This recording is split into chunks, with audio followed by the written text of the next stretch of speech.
Good evening, ladies and gentlemen. Welcome to council for May 19th, 2026. Good evening, ladies and gentlemen. Welcome to council for May 19th, 2026.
Apologize for that. We'll see if we get any feedback other than whatever.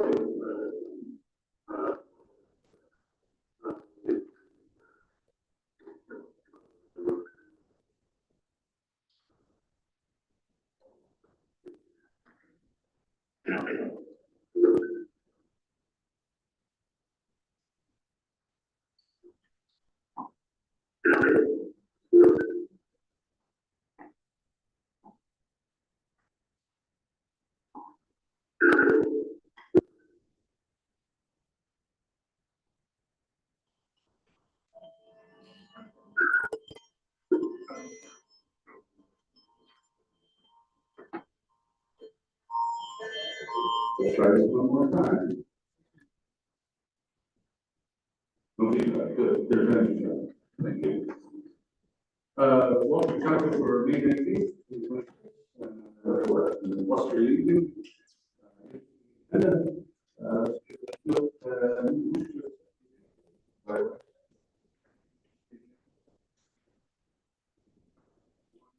Request meeting a couple minutes ago from Mark Byers, the coroner, asking for support and testing for RCS letters to MVP.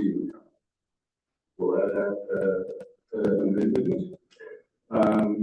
Anything further? All those in favor? All those carried.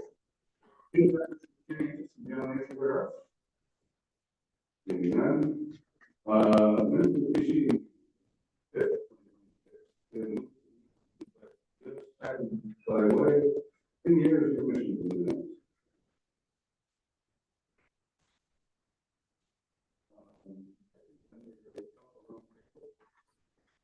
Super Parks, it says, I think it says 10 all girls teams. I think it was 10 teams. So they are all, okay, I apologize. Don't recognize, they're right. Okay, anything further? All those in favor of the minutes? Opposed, that's carried. Minutes right in the minutes, we have, report CL 17/2026. We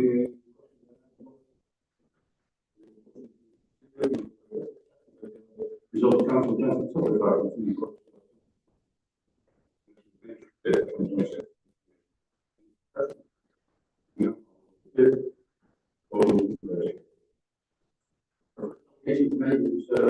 chair of UTRCA, Brian Beasley.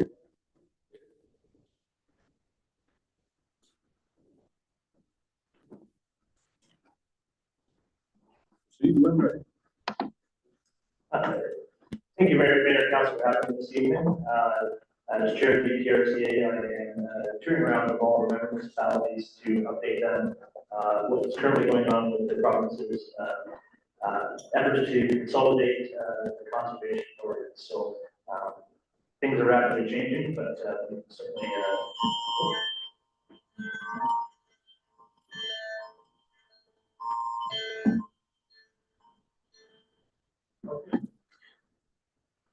So with that, I will get into this delegation. Next slide, please. On March 10, 2026, the province announced that they were going ahead with consolidating conservation authorities across the province. These are what the province has listed as their concerns and why they're doing so. Today, we haven't seen anything in the legislation to address those concerns. It's really just been about the consolidation and the government's piece to make that happen. Slide, please. Also, part of that March 10, 2026 announcement was the guiding principles that they would like to see happen within the new regional model. I will point out retain local influence because that is being affected, and I'll get a little bit more into that later. We are hoping to see a continuity of services and rural customer service. The current board, as Council Wade has done a lot of work to be able to try to do that already. Slide, please. Originally, when the government put together for consultation, which could be 7 regional CAs, when it came back on March 10th, they decided to go with 9, and ETRCA was affected by that decision. Originally, it was going to be part of the Eastern Lake Erie, Lake Erie Regional Conservation Authority, and that was split into 2. Now the Lake Erie, Western Lake Erie, and the Eastern Lake Erie, we're part of the Western Lake Erie. The consolidation is expected to take place by early 2027, and the government's giving a date for that goal February 1st. So, the big scheme of things, that's fastly approaching. The Conservation Authority will make up the Essex, the Lower Thames, the St. Clair region, and the Upper Thames River Conservation Authority. There is a good working relationship between those conservation authorities right now, as every one of them except Essex is a member of the Tenson and Source Protection Region, so there's a working relationship there. Of course, our staff are working together right now to see what that new structure looks like. Unfortunately, it can't go too fast because we've been told by the government not go too fast to wait on their instructions because they don't want us to get ahead of things and not deal with it. So we're patiently waiting for them to release what they want. Slide, please. The biggest change that you're going to see as part of this change, at least at the beginning, is around governance. Right now, this is another slide from their announcement. They do say that they're going to be municipally governed still. That is up for debate. Right now, they've created an agency called the Ontario Provincial Conservation Agency. That has a board of directors that will make all policy and provide governance for the CAs. That agency now has a board of directors that is all deputy ministers who are government employees, and it has a mandate to follow what the government provides for what it's doing, and can dictate that the new regional structure of CAs. So certainly that's something that we're monitoring closely because municipalities will still be the funders of the conservation authorities. Another change during that is that upper tier municipalities will be participating only. Now, Oxford County is a little bit unique right now. Oxford County pays the levy, but you still have local representation in the state that you're very well served by Councilor Wayne and ETRCA. And that's certainly something that's going to be lost. Your local voice is not going to be a part of the decision-making process anymore at that table. Again, the timing is with the municipal elections coming up. There's a lot going on that newly elected members of the councils will select the first members, but there will also be regulations coming about how those members will be selected as well. You can see here that there are 7 counties, 7 upper tier counties, the new WILER, I guess is an acronym for it, and 6 single tier municipalities. You'll notice up there, Pili Township. Pili Township has 235 residents, but under the new structure, they are guaranteed a seat at the board. And Silver City, Mary's, they have around 8,000 people, but there's much larger municipalities because it's part of the county system. They will not be guaranteed a seat at the board. And really, we're expecting if we can do construction in the county, we'll probably have one representative total instead of the many that represent the lower municipalities now. I guess the good thing was that original Lake Erie Region Conservation Authority was going to represent 81 municipalities. It is down to 39, but it's still very much in and out. So the Stratford, Windsor, very different topography. There's three different flood standards. There's one in Essex has a union. So there's a lot of different things that have to be worked on, the consolidation work. Next slide, please. So I apologize this is for a municipality, but given the authorization structure, this is the closest one that would fit. So there will be representation on the board, but certainly not again not from the local level, and that there will be these really what we're really worried about is the loss of rural voices and local voices around the table. It's something that BTRCA has certainly from organizational structure that has a very urban or rural people trying to balance that in the 90s. That was a key concern when we received over the council on changing board size to make sure that rural people is still there. Next slide, please. So just like municipalities, every time what's created, and it really is a municipal organization that's governed by it's municipally funded. Certainly the province provides around 3% of funding, and they set the service levels that were required within their service area, and that's why you really got different. Certainly in these Catholic Street where Council Booker is a member, BTRC in Toronto are different, so you expect different service levels, but that has been one of the things that we really risked in losing that local say, because it's one of the government's goals to have uniformity across all CAs. One of the things we did see, try to address some issues, is the watershed council, trying to keep that local voice. Watershed councils, each regional CA will have to create at least one watershed council, although we've been told with our updates from the province that probably will have to wait in 2027 after the initial consultation. The really issue that is concerned with that is that these are not decision-making bodies, these are for input only. And really, yes, all that, all the information and policy is coming from the agency through the government. So the concern is when push comes to shove, where is that local input going to lie in decision making? I'll give you an example. So one of the items for OPTA is the guidance value of strategic planning by authorities to ensure it aligns with provincial objectives. There's no mention of local objectives in there. So how much of that local input is going to be next slide, please. So this is the slide that was released on March 10th. A lot has happened since then. So far, OPTA has been informed, and its board has been appointed, although it's supposed to be temporary, but it is all deputy ministers. The chief executive positions, so project executives, which will then become the CAOs of the regional conservation authorities for a period of 2 years. So, the governments will be paying, the municipalities will be paying, and the board level, they will not be in control of their own employees.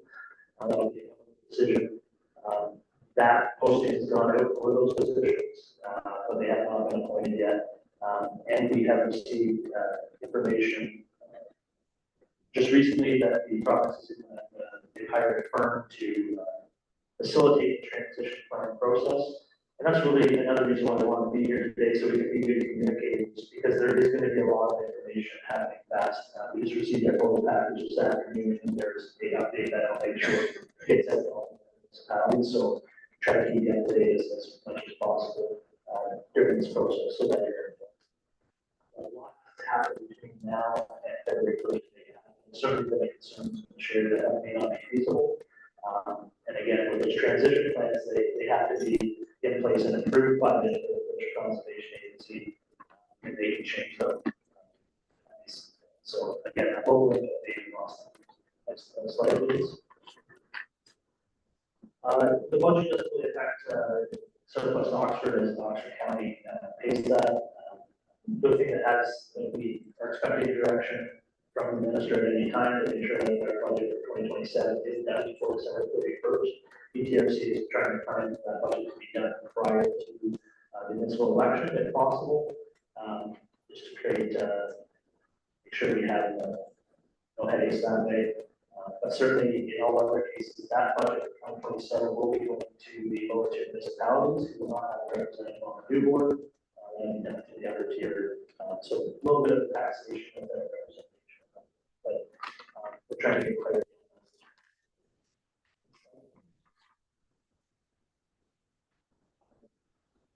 So the province has provided $20 million in the creation of OPCA. And then they established a new annual fund to cover March 10th announcement of $3 million to support CAs in coordinating and the transition to new model.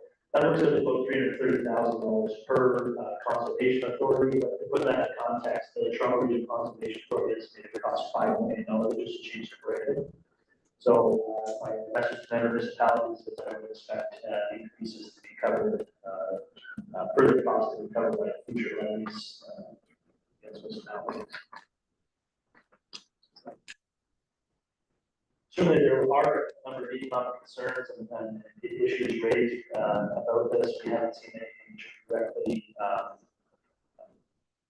combat those besides the $3 million of funding. Again, the province contributes 3% of the funding of the 2026 operating budget. Certain municipalities are the main funder of this, but they are losing 100% of the say. The policy is already gone. OPCA has the ability to create policy, and conservation authorities have to implement that. And that local decision making matters through local representation is also being lost. So certainly there is a lot of money in reserves at ETRC. We have a lot of large capital structures such as, Canopy and Shawinigan. We've been assured that those will be retained locally, and that's something that's been considered across the province. So hopefully that will be. Slide, please. As part of the ERO, when the province received 14,000 submissions, and this is a synopsis of those items that were mostly state. To date, we have not seen anything in legislation to address those items. It's all been around ensuring that consolidation takes place. That's the only thing that's going to go in legislation at this point. And next slide. Certainly, again, the message as well today is that certainly ETRC will continue to do what we've always done until we're told to turn the lights off and hand over the keys. We want to make sure that our member municipalities know that service delivery is going to keep going, and we're going to provide those services that our member municipalities and our residents rely on. And certainly, we're trying to maintain our staffing levels.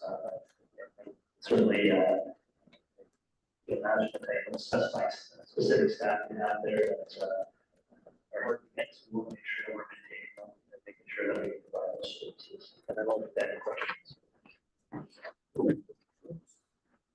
Thanks, Brian.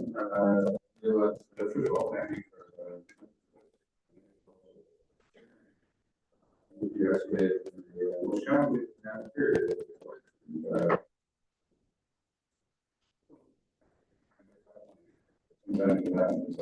Questions from council on presentation?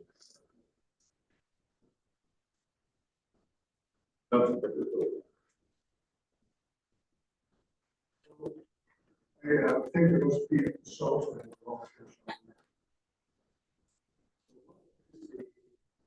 something. Cost savings. Question the province can answer. And they did hire Kristen Young, which is a firm in Toronto to facilitate a transition plan. To my knowledge, they have no experience in conservation. Any other questions? Commissioner I'm not a fan of just not having a stay, but we have a different.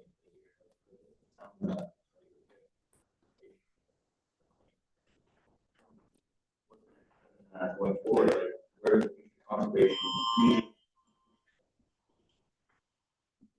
If we're gonna have, say, county support, where are we gonna be? Are we in London, are we gonna be in Sarnia, where are we gonna be virtual meetings that people can attend, or maybe, like, I don't think that's gonna give a better model.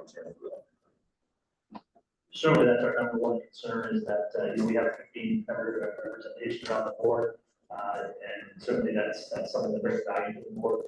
I know Ingersoll, but they certainly don't know Squawks and they don't know Windsor at all. And so, at least the smaller amount of representation for a Lumber area, you lose that local knowledge, certainly those connections that I think, someone who's looking for current information, like will be.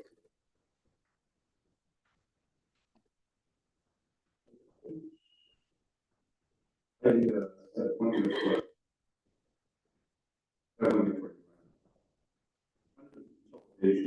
for Oxford County, I think it was my understanding that the lower state will actually pay a lot of the other.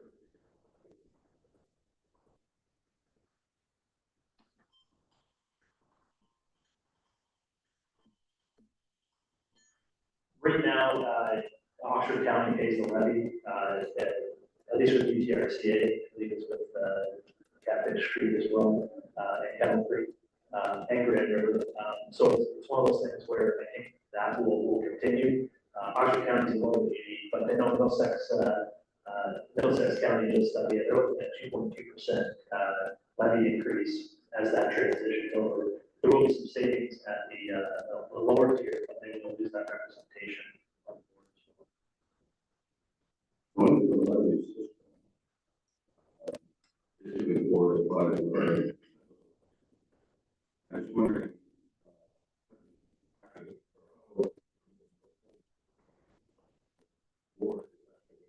Assign each levy by population of the community. Right now, the province is set by population base. We request that be by current value assessment, as it's more accurate.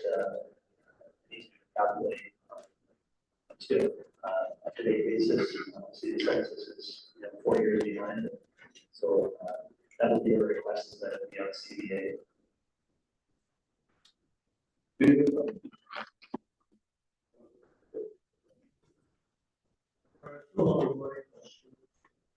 Province is going to spend $20 million to create a conservation conservation.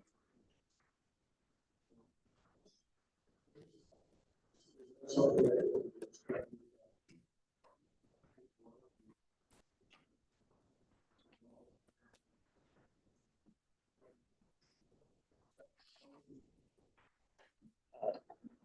Yes, thank you to the mayor. There's when it was created legislation, there was 11 different goals, objectives for that agency to undertake. I won't get into all of them, but one of the major ones is to oversee the governance of authorities and other aspects of authorities such as their operation, including programs, services they provide to further the purpose of the act. So they're going to be an overarching entity that will produce all the policy. They are 100% government control. Like I said, the board of directors is government employees at this time. They do have to take direction from the ministry and act upon that, and they can make all conservation authorities going forward to comply with their orders. So really, that is it's my opinion, central command that will send out orders to the 9 regional conservation authority, and they will have to comply with that, both policy wise and operations. Any other questions?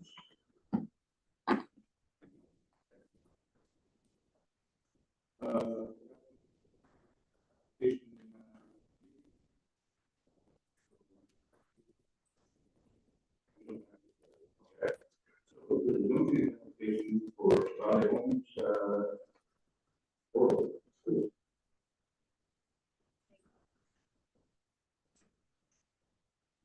Thank you, Mayor, members, council staff, members of the audience. This is the application for zoning to that for for a couple of property homes. This application proposes to remove the holding permission from 35 residential lots within the Mount Elgin Development Incorporated subdivision. These lots are currently zoned R116H, which is for holding. And the purpose to remove that is to allow for future residential development to occur. So the subject lands are located south of Mount Elgin Drive in Grayson in the CNL line, and the 35 lots are located on Future Crescent, Waddle Avenue, and Elgin Drive. Surrounding areas include things with the future municipal parks, northwest, stormwater management pond, future residential, and existing residential uses. So part of the staff review was reviewing the provincial planning statement with respect to housing and settlement policies, reviewing the Oxford County official plan with respect to settlement and policy and residential designation policies, and the Oxford County bylaw. So within the draft approved plan of subdivision, the properties, as I mentioned, are zoned special type 1 residential holding zone. The R1 zone permits residential uses, including converted dwellings, a garden suite, and a single detached dwelling, and for home occupation, and a public use. The special provisions that apply to these lots are included in bylaw 69/2022, including special provisions relating to minimum lot coverage, lot frontage, lot area, front yard depth, side yard width, and exterior side yard width. So the intent of the holding provision is to ensure that all appropriate development agreements are in place, required easements have been provided, and that there is adequate servicing capacity available for the development, and the payment for such servicing has been received. In terms of agency comments, the Township of South Oxford CAO reviewed the application and indicated that they do not have any concerns, and that Mount Elgin Developments has entered into a subdivision agreement with the township and the county. The township chief building official, drainage superintendent, indicated that they do not have any comments or concerns, and that adequate services are available. Oxford County Public Works and Township of Southwest Oxford Public Works also replied that they reviewed the application and do not have any comments or concerns.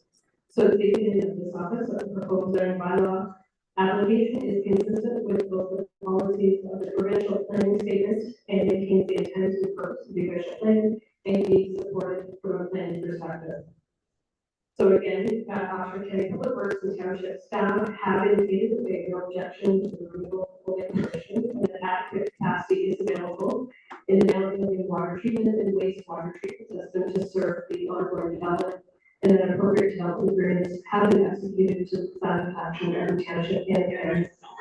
So the planning staff has requested to remove the holding permission from the subject properties to facilitate the development of residential uses is appropriate from a planning perspective and can be given favorable consideration. I've attached a copy of the draft amended bylaw for council's consideration, but happy to answer any questions. Thank you. Thank you all. Council, any questions on this? Any questions on this application?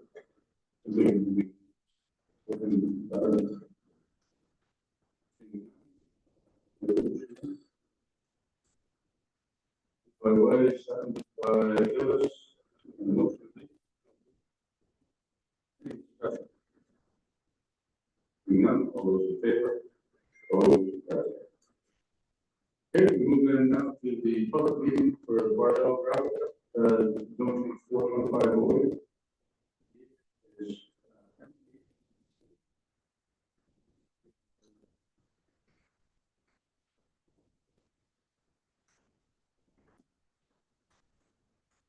you approved?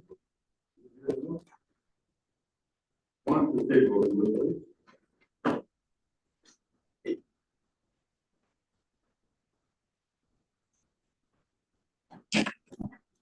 We need the first step.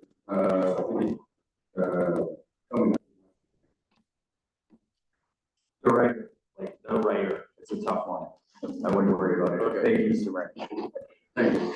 All right, so, process for this is, posting the applications. Council members have questions, have an opportunity to ask questions for clarification, then, as the point, you can, comments, thoughts, answers. then, go to public and then application and come to the vote. So, before we start that, because it's a public meeting, and this is the public knows, part of the job of the mayor or chair is to make sure that the meeting, flows the way that it should, using,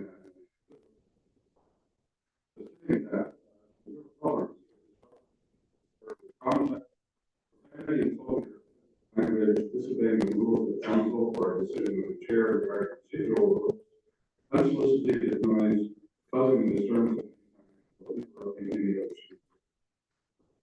Again, chair. I don't want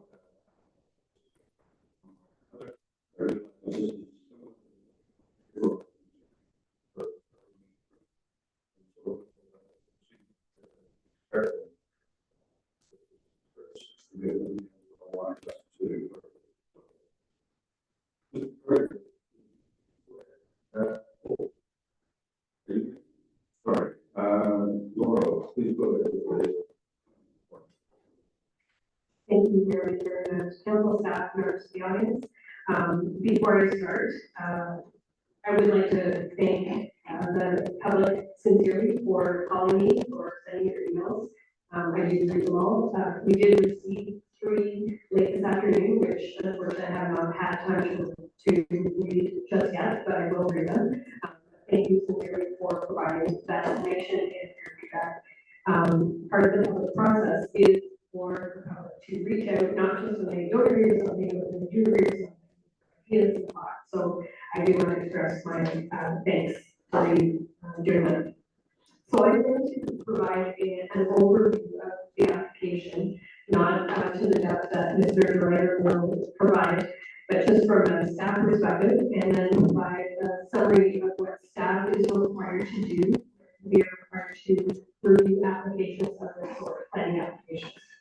So the subject land, as you know, is on Hamilton Road, 58398 Hamilton Road, 62.8 hectares, which is about 155.2 acres. It's a regular shaped property, currently used for farming and cash crops.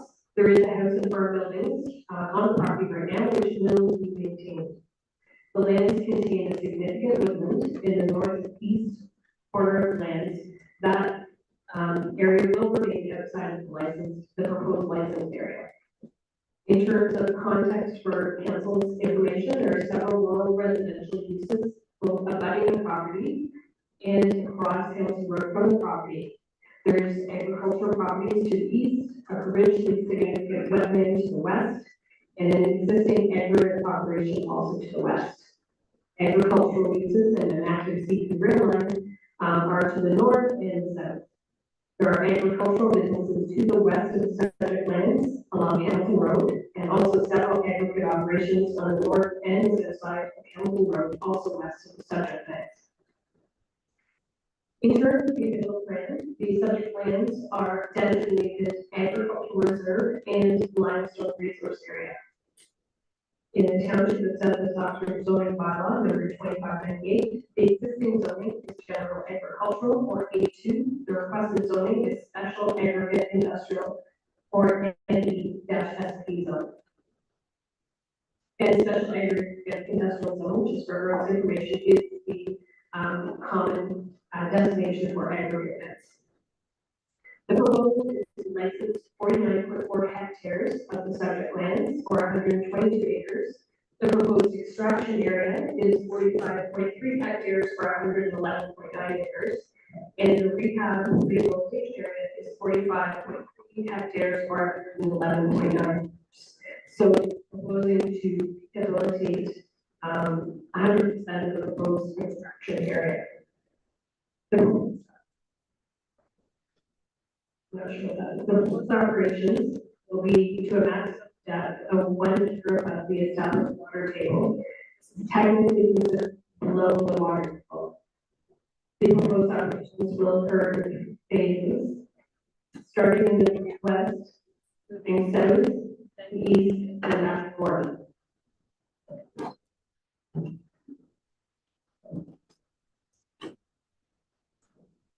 Thank you.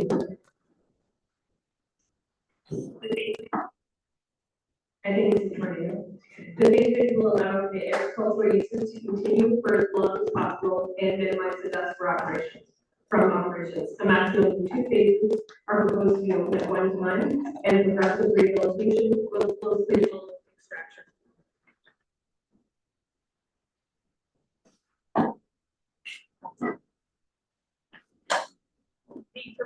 I'm just going to talk. The proposed operations include site preparation, stripping, extraction, loading, processing, stockpiling, and rehabilitation. No permanent processing areas are proposed. There will be a mobile processing equipment proposed, and it will be used to follow the working phase and those areas will be identified on the site plans.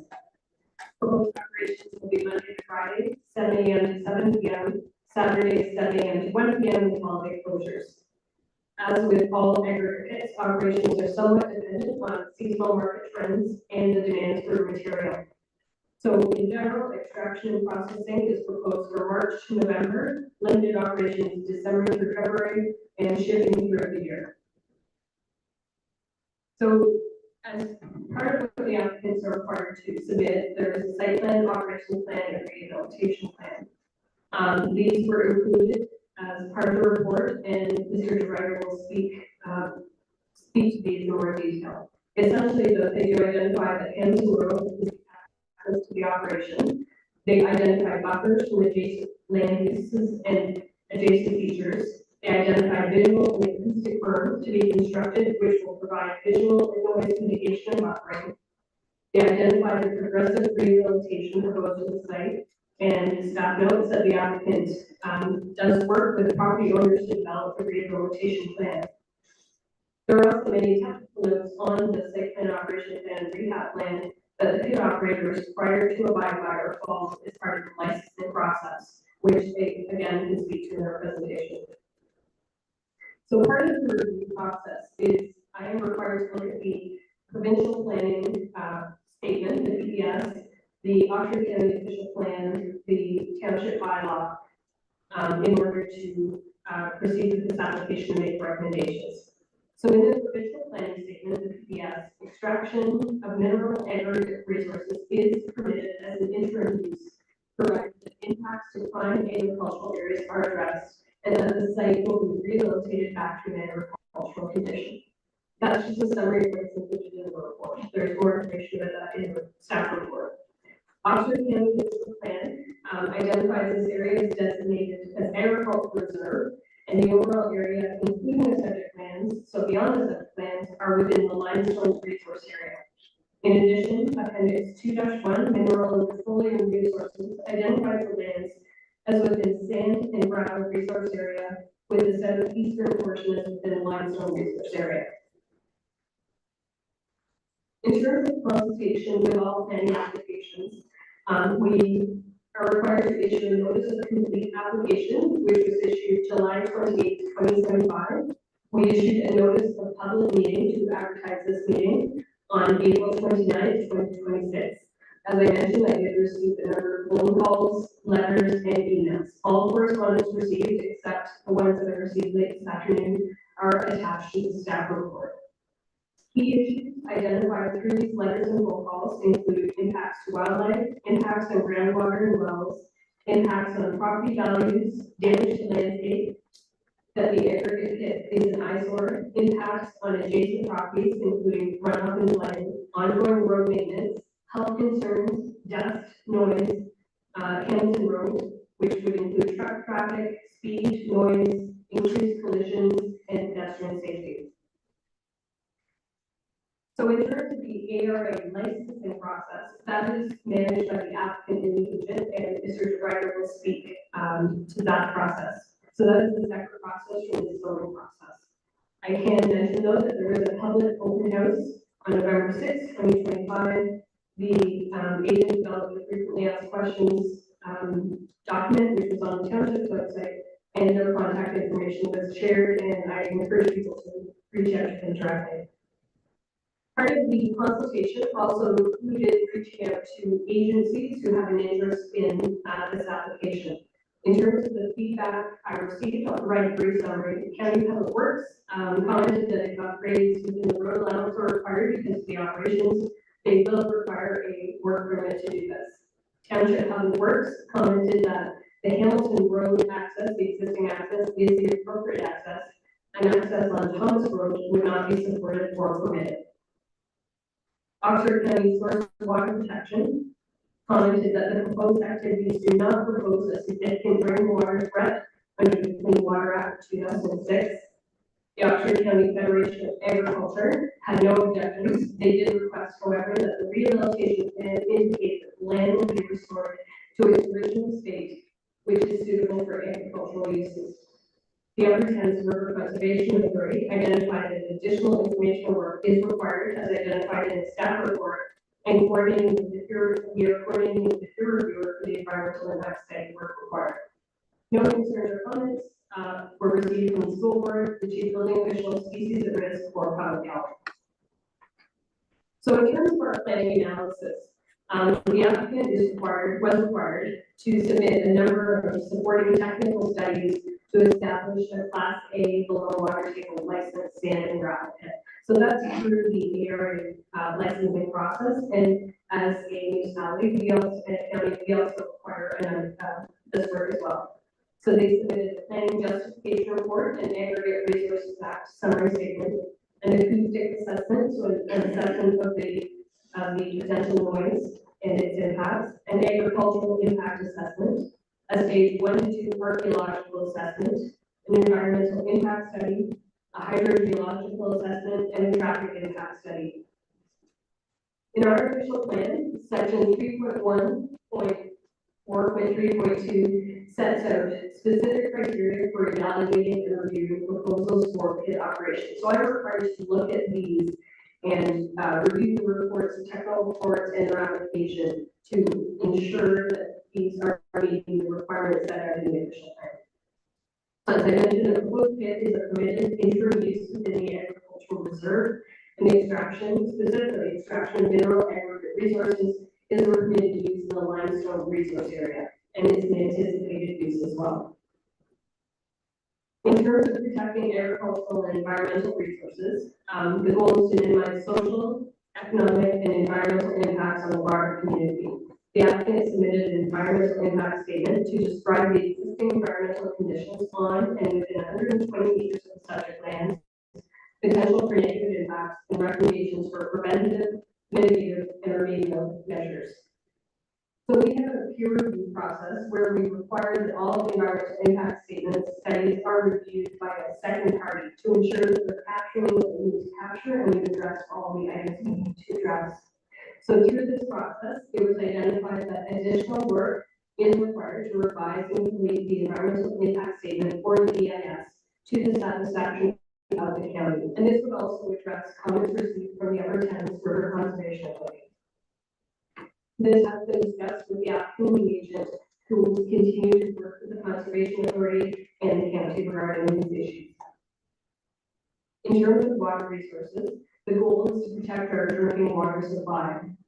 A review of this application was completed in early 2026, which resulted in the issuing of a section 59.2A notice to proceed. What this means is that the extent of the proposed extraction is outside of the wellhead protection area A and B, which means that the proposed activities do not represent a significant drinking water threat under the Clean Water Act. I'd like to note the applicant has incorporated water supply interference complaint response procedure into the site plan, and there is an annual groundwater monitoring program which will extend through the life of the pit to assess any impacts on groundwater from operations of the proposed pit. In terms of vehicular traffic, a traffic impact assessment or traffic impact study was completed. It determined that Hamilton Road can accommodate the forecasted traffic. It is the appropriate site access, and staff are satisfied that the proposed development is reasonable from a traffic and transportation standpoint as concluded by the traffic impact study. I'd like to note that mitigation measures, including verbs, tree plantings, and dust mitigation, are also included on the operational plan and the site plan to mitigate any potential negative impacts from truck traffic. A stage 1 to 2 archaeological assessment was completed. It was conducted to evaluate archaeological potential of the property and concluded that it's free of archaeological concern and no further work is required. The agricultural impact assessment assessed existing soil characteristics, evaluated potential impacts, and identified measures to minimize or mitigate any impacts. The site will be rehabilitated to class 2 soil capability, and that's what exists now. And the applicant and agent are proposing rehabilitation of 100% of the extraction area. An acoustic assessment was also submitted, a noise assessment, which established sound levels for potential pit operations to nearby noise sensitive receptors. So houses, amenity areas, terraces, and patios, for example. The assessment considered the worst case pit sound levels, so locations close to receptors with all the equipment operating at the same time. So based on the noise guidelines of the Ontario Ministry of Environment, Conservation and Parks, the MECP, the proposed pit would comply with noise guidelines, provided that the mitigation measures are implemented. So berms, the access off of Hamilton Road, etc. The community concerns, including dust, noise, compatibility, traffic, etc., have been satisfactorily addressed by the applicant through the operational notes on the site plan and the sequence of operations plan. I would like to note that the requirements for items including acceptable levels of noise, dust, and public health are managed by those involved in approving aggregate site plans on behalf of the Ministry of Natural Resources. So in terms, again, to recap, in terms of visual impacts, the site will be screened by berms and perimeter plantings. Dust control will be managed by vegetated berms. Rehabilitation that will occur as the operations progress. Mechanical dust controls on equipment and water spray. The acoustical study for noise concluded that the requirements and guidelines can be met if mitigation measures are implemented. And again, this includes berms, barriers, and minimum separation distances. So in summary, the proposed pit is a permitted use on the subject lands according to the provincial policy statement and the official plan, an interim use subject to meeting certain criteria. The applicant will speak to the requirements of the ARA process and the licensing process.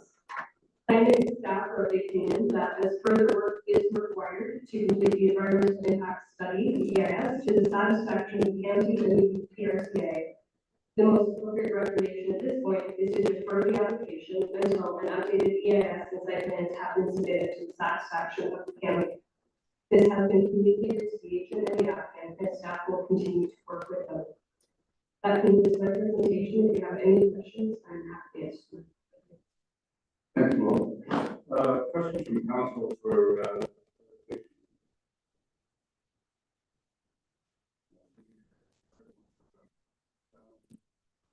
the application is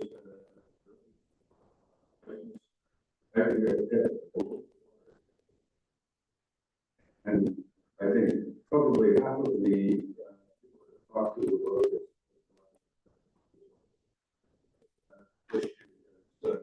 that means they're going down below the water table, and doesn't oversee that, but can you explain why that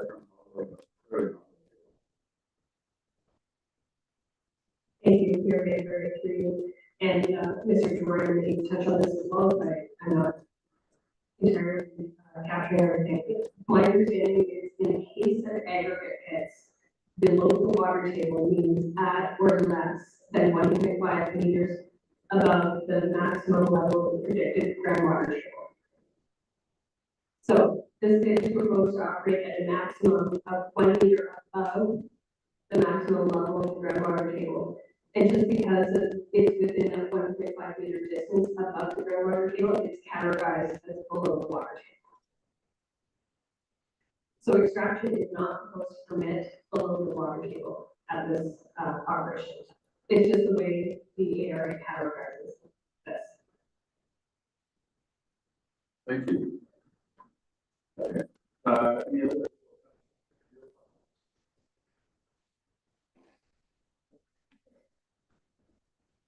Go ahead. Fine. In your report, page 6, you talk about dust and air quality impacts. Was there any proposal to monitor the air quality?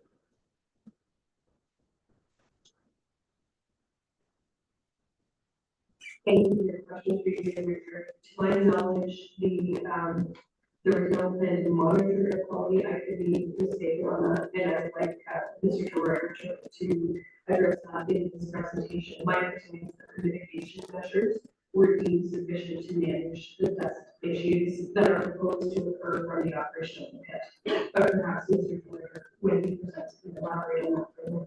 Thank you. Any other questions at all? Do none, Mr. Bird.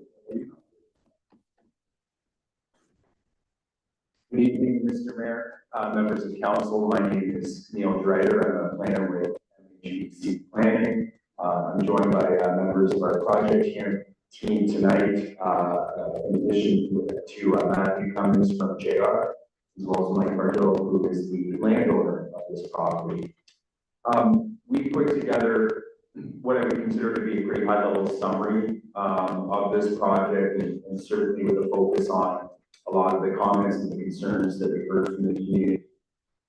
So that I really want to touch on those for council's information, and obviously want to ensure that we leave enough time for members of the public as well to provide their comments directly to you. So I will try to go through more briefly the points that Laurel went through in her presentation. Next slide, please. So a little bit about JR. They're a family-run organization based out of London. They provide excavating service, aggregate materials. They offer various types of aggregate, including sand, gravel, stone, soil. They use it for many different projects, including concrete and asphalt production, as well as construction aggregates. They have roughly around 20 aggregate operations within southwestern Ontario. Next slide, please. Just with respect to the site location itself, and Laurel did touch on this, it's important to note that JR has entered into a lease agreement with Bardells who own these lands. As Laurel noted, the lands currently are under crop production. That's been a very significant design feature with respect to this pit and how the pit is going to be rehabilitated back to agricultural use, including the lands being farmed up to the point if the license were to be approved during extraction and after extraction. And I will touch on sort of what that means. This is an area that has high quality aggregate. The map at the top in the red and yellow shades, that's sort of the mapping that we get from the province to identify what's considered higher quality sand and gravel. Basically, areas in red are considered the highest quality sand and gravel. I'm sure with respect to driving down Hamilton Road, it is quite apparent that there are several other license pits within this area, including others that are licensed to JR and studies that JR is also rehabilitated and what we call surrendered or finished the pit license. With respect to some of the locations, the pit itself is located adjacent to a provincially significant wetland, as well as a significant woodland to the east. Some subsequent slides will see how we designed the pit itself with respect to setbacks and how those features are going to be buffered. And then in the summer of 2025, JR applied for applications both under the Planning Act and under the Aggregate Resource Act to permit a new pit. So just really quickly, under the Aggregate Resource Act, it's a licensing process with Ministry of Natural Resources. As part of that process, we undertake our own public consultation. It's very similar to what would be undertaken through the township process with respect to notifying neighbors, holding an open house, and then responding to any comments received through that process. The one thing I just wanted to know with respect to the property itself and the area in red, and I know it's going to be difficult to see, certainly on our detailed drawings, this is apparent, but the area in red, that's the area that's proposed to be licensed for the pit. The license boundary essentially is the area in which the pit activities are proposed to occur, including the aggregate extraction area. But within and sort of abutting that area, I do want to note that the Bardells own the lands to the north, to the east, and the south. I believe Laurel did touch base on this, but one of the questions we did get about is what's happening at the front of Hamilton Road. The Bardell's house and the agricultural structures that are located in front of the property will remain in place, they will remain through extraction, and the idea is that those will maintain through life and after the pit operation.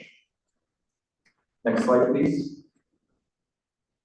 So with respect to the proposal itself, and I really do want to touch here on the site plans and what they, and I guess before I get into some of the details, the purpose of the site plan is essentially the legal document that would regulate how the pit is both operated and rehabilitated. So within that plan, there's different pages that outline, you know, for example, the hours of operation, how much aggregate can be extracted in a year, where the haul road is located.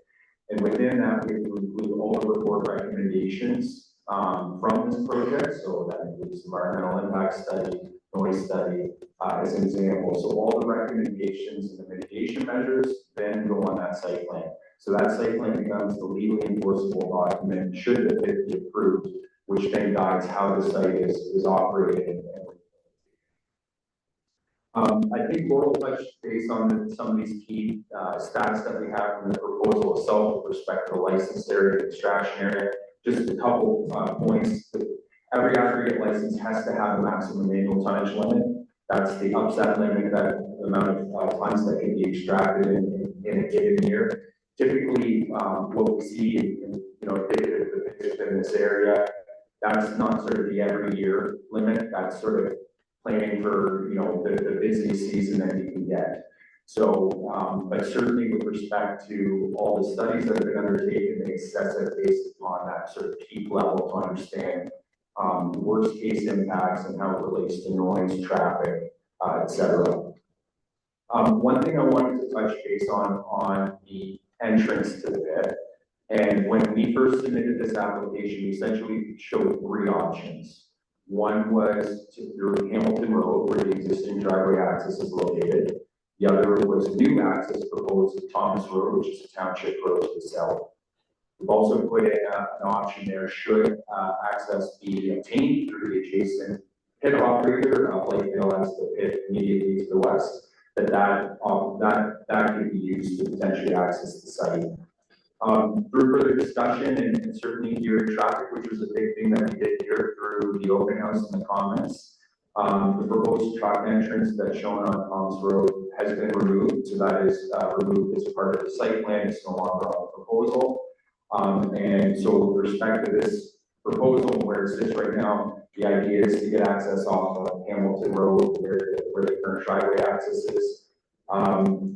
The idea of going through the adjacent pit operator is kept on the site plan as an option, but importantly for JR, in order to have a site, they have to ensure that they have legal access to get to that. So relying just on an internal access for a pending agreement, which may or may not come, doesn't really resolve with respect to the requirements for providing access to the site.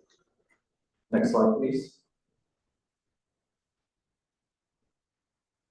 So Laurel did mention about sort of pit operations would effectively be occurring roughly between March and November of each year, with some limited operations over the winter months in terms of shipping material. Aggregate extraction must remain 1 meter above the water table, and to the mayor's clarifying question. It is confusing because MNR dictates anything to be above the water table extraction if it's located at least 1.5 meters above the water table. So in situations like this, where there are other pit operations that are extracting to 1 meter above the water table, MNR categorizes that as a below water license. I can tell you in the shoes of an applicant and a consulting team, it makes it incredibly difficult for discussing that because everything that we send out our notices says it's a below water pit, but in this case, extraction has to be 1 meter above the water table. So there is no digging into the water table. There is no wash pond that's proposed for aggregate washing at this site. The idea is that everything has to remain 1 meter above the water table. There's a series of about 6 monitoring wells on the property that are continually monitored to see where the water table elevation is. So there's a good amount of data, and the data that I believe has been collected on the site since about 2018 to identify where that water table location is. With respect to the operation, we're proposing 3 phases. The first phase is roughly located in the central west portion of the site, with the second phase located in the southern portion of the site along Thomas Road. And the final phase, the third phase, is on the eastern portion moving towards the north of Hamilton Road. I will say with respect to the comments we heard, and certainly this came across at our open house last fall, there were a lot of comments with respect to residents who live along Hamilton Road and sort of the proximity of this pit proposal relative to where those homes are located. Within the rear property boundaries, there's a 30-meter extraction setback in place. And the one thing to note, the way the site plan and the phasing plan specifically has been designed, the area of extraction that would occur closest to the homes is at the very end of the operation. So why that's been done is both for sort of duration of extraction that would occur closest to neighbors, but then also importantly, moving north in the pit, and Laurel did touch on this. Essentially, they work through what's known as a pit face. So the pit equipment operate on the pit floor, and then there's the ground above. By doing that, it helps further shield for noise mitigation as well as visual impacts. So the idea is they are continually working behind that operating pit face, such that that mitigation can then be utilized relative to nearby properties. There is processing, stockpiling, and shipping proposed as part of this this proposal.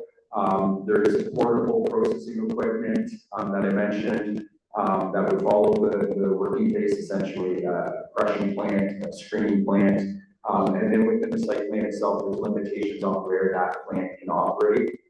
It kind of gets condensed in from the site, and that's based upon the results of the noise study and looking at where an allowable area on the site could be for having those plants.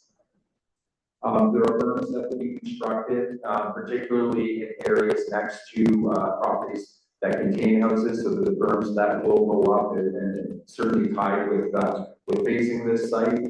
The one thing on the phasing, this lends itself well into conversations over dust and air quality, which is also another comment that we've heard a lot about with respect to this proposal. When the site is phased the way it is, the areas will remain under agricultural use. The idea is that the Barcos are continually farming this before those lands are needed.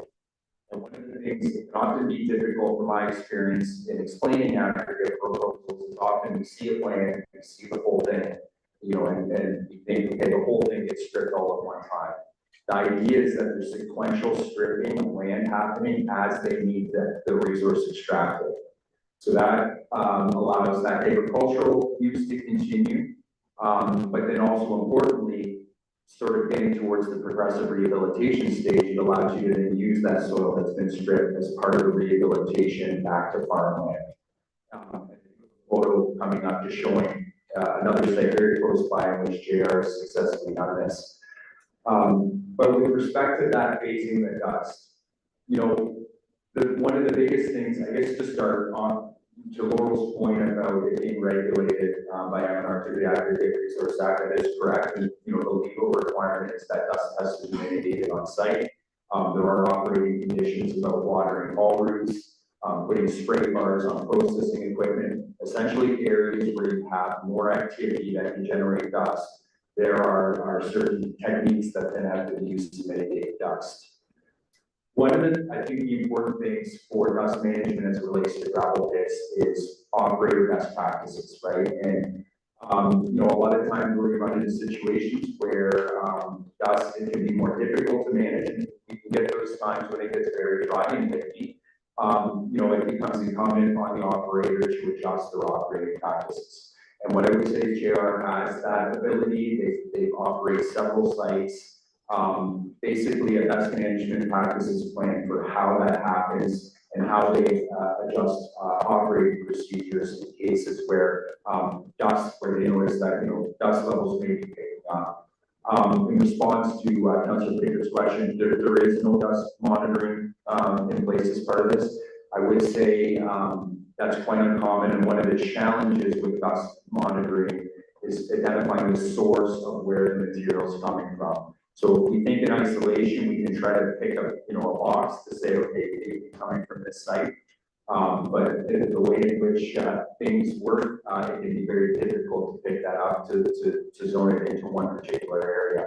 So what we tried to do on the site plan is put in the conditions that, JR has utilized in other cases, but then also makes sense with respect to the proposal itself and how it's going to be operating, in terms of, managing those areas where trucks are being used and watering them regularly. So putting those provisions in place. Next slide. So we've noted that the idea here is that the pit is rehabilitated back to an agricultural use. The rehabilitation plan was done in consultation with farmers who are currently farming these lands. And as we've noted, the entirety of the extraction area will be returned to an agricultural condition. And just very quickly on that agricultural condition, it's a specific requirement in the provincial planning statement that says basically you have to return land to the same average soil class and average soil capability. So this is a class 2 farmland, and the rehabilitation plan that we did here is to return that back to a class 2 farmland. Included with the rehabilitation plan are recommendations from an agricultural impact assessment that dictate how the rehabilitation is to occur, proper soil management, monitoring requirements as sites are being rehabilitated back to agriculture. There's testing that then is undertaken to ensure that it is meeting that return back to agricultural condition requirement. As well noted, the Oxford County Federation of Agriculture indicated that they have no objections to this application. I should also note that Ministry of Agriculture, through our Aggregate Resource Act application, was also consulted on this proposal and did not have any comments or concerns on it. Next slide, please. Oftentimes when we talk about agricultural rehabilitation, we do hear a lot of, we don't think it will happen, we don't think it's possible, and I can get the skepticism about it, but I would say with respect to sites, not just within the county, but elsewhere in Ontario, there are lots of great examples where lands have been returned back to agricultural use. The one that we have in this picture is 2 kilometers from the proposed pit on 21st line. It's a 40-hectare site, so very similar in area to the one in which is proposed before you. And the one thing we wanted to note on that is that pit had a 15-year lifespan. So from the point in which the license was issued by M&R to surrender, and the license surrender is the term when we've completed all rehabilitation, and M&R has been satisfied that that rehabilitation has been complete as per the plan, they then surrender the license. So just to give you an idea, I'm not to say that a suggestion that 15 years is directly equatable to what would happen here, but to give you a rough idea of sort of the lifespan of an operation. And I think it is important to note, aggregate extraction is an interim use, and we felt like this is a good example given the close proximity and JR's abilities with undertaking this type of rehabilitation. Next slide, please. I'll quickly touch on some of the studies and just to highlight sort of the key things that have been raised in the comments, but also through the agency review process. So there was a hydrogeological assessment that was undertaken. Certainly the key areas that were looked at were impacts on private water supply wells, and the municipal well for Ingersoll, which is located north of Hamilton. As part of that study, there's a number of mitigation measures that are included that have been incorporated on the site plan. One of the key things is groundwater monitoring. So I mentioned that there's 6 monitoring wells on the property. Those will continue to be monitored throughout the pit operation and not to the point of rehabilitation. And then there's requirements with respect to when that monitoring occurs and how it's reported. I would note, just to restate what Laurel mentioned, that Oxford, the Source Water Protection group did review this application. It is located what we call the wellhead protection area A and B. So that's the highest line of vulnerability for the well. So it's been determined this is not a significant drinking water threat. Included, however, on the site plan are what we consider sort of standard procedures with respect to best management practices for fuel handling that was done in consultation with source water protection staff. Next slide, please. A noise study was undertaken as part of this application.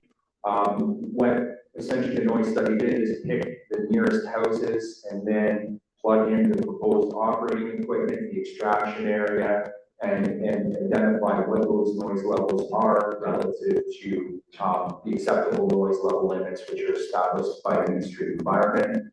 Some of the key things for this site in particular of how noise gets mitigated. One of the key things is construction of berms. You've seen it on the other pits on Hamilton Road. This is certainly one of the key techniques used in helping to mitigate noise, in addition to minimizing any visual impacts. But then some of the other items are a restricted area in which crushing and screening activities can occur on the site. And then there's also certain limitations with respect to the pit equipment itself that's included on the site plan. Next slide, please.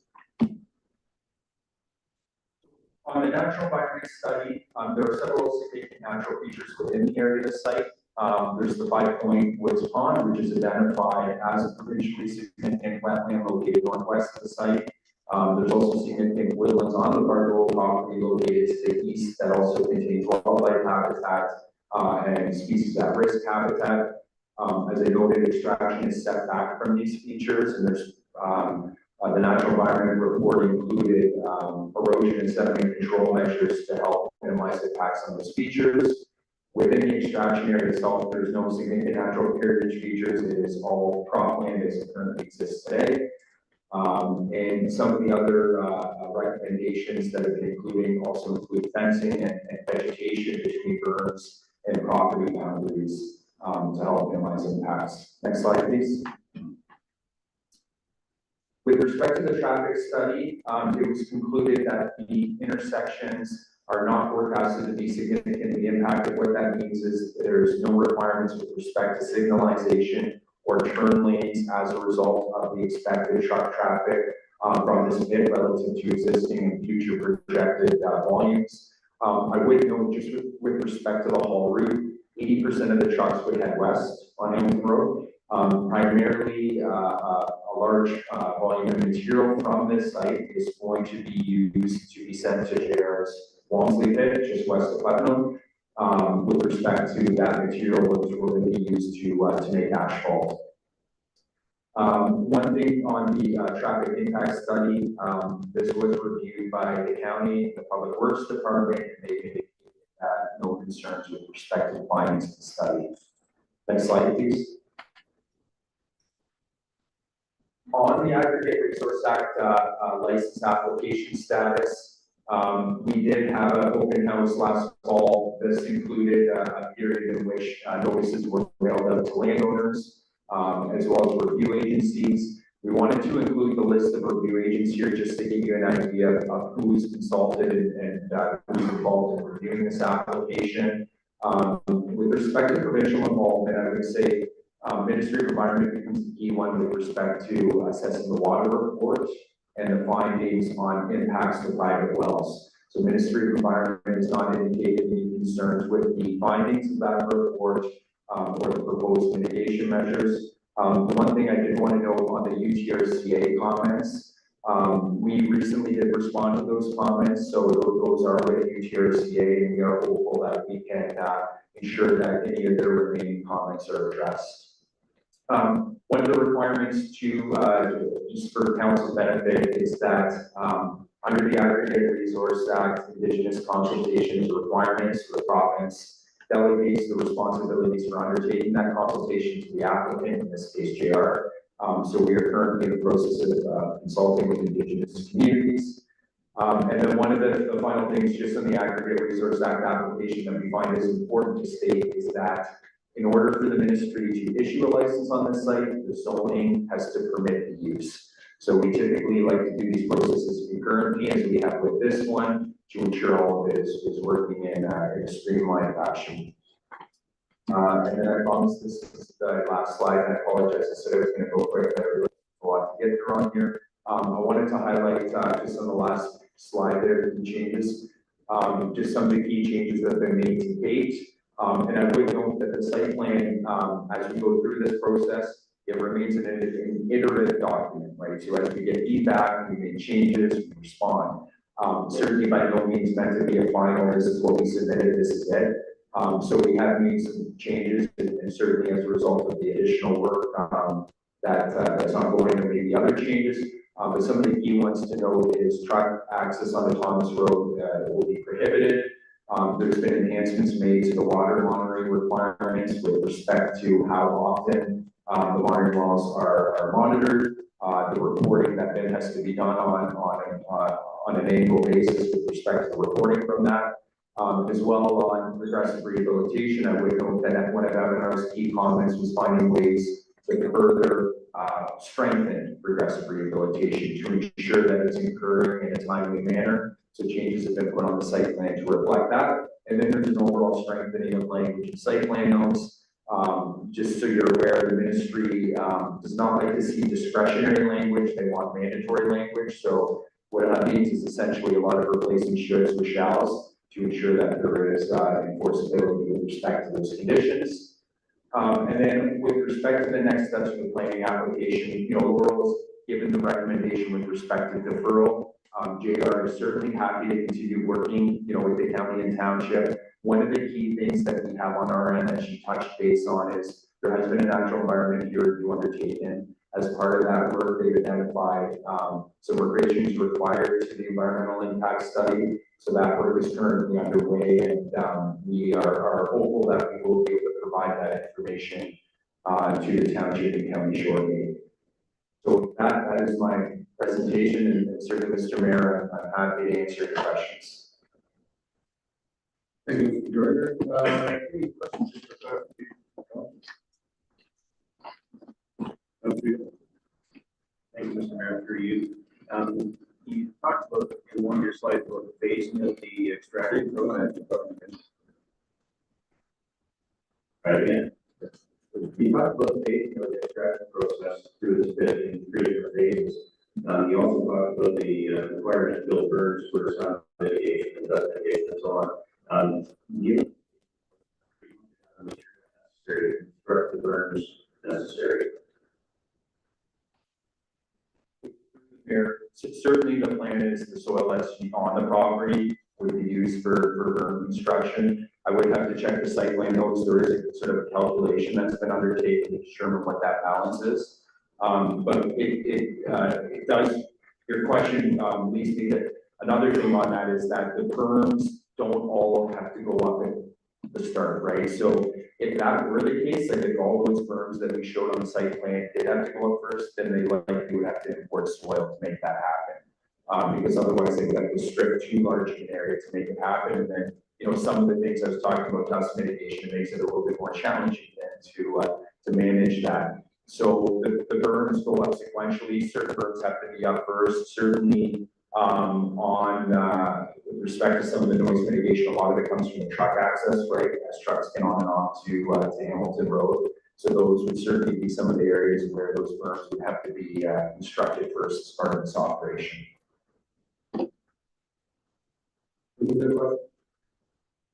Just got a couple.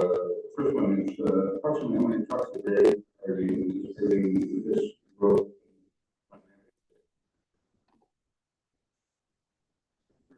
The traffic study, when they looked at the peak level, I believe that the number, I think we're able to have it in a report, was a maximum of 32 per hour, right? So that would be 16 trucks in, 16 trucks out.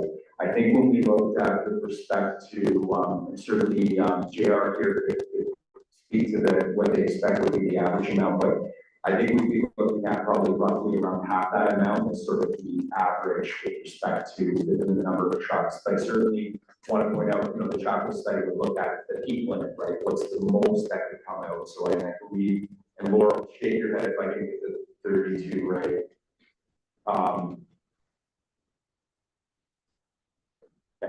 Okay, second question. We talked about below the water table as being actually a meter above the water table.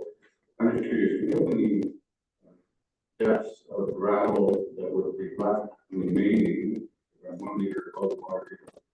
on that, maybe they done studies to see is.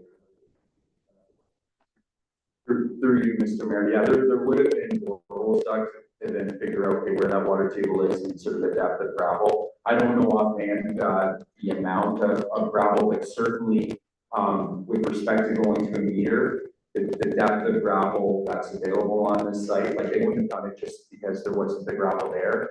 I'd expect that there are still some that go beyond that 1 meter there, but, certainly with respect to, the type of proposal that this is, you know, there was never the idea that this was going to turn into a low water extraction operation. I believe too, now that I'm thinking about it, that within the water report where they looked at the sand and gravel, like the quality of the material for construction aggregates sort of diminished as it got below into that water table. And the final question, just, in the report, it talks about 300,000 tons of soil.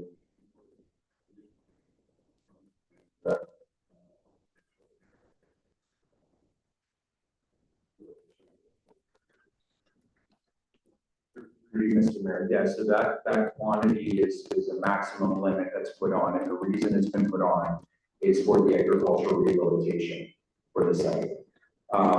So what's happening, and the reason why we said, you know, we're returning 100% of the site back to agriculture.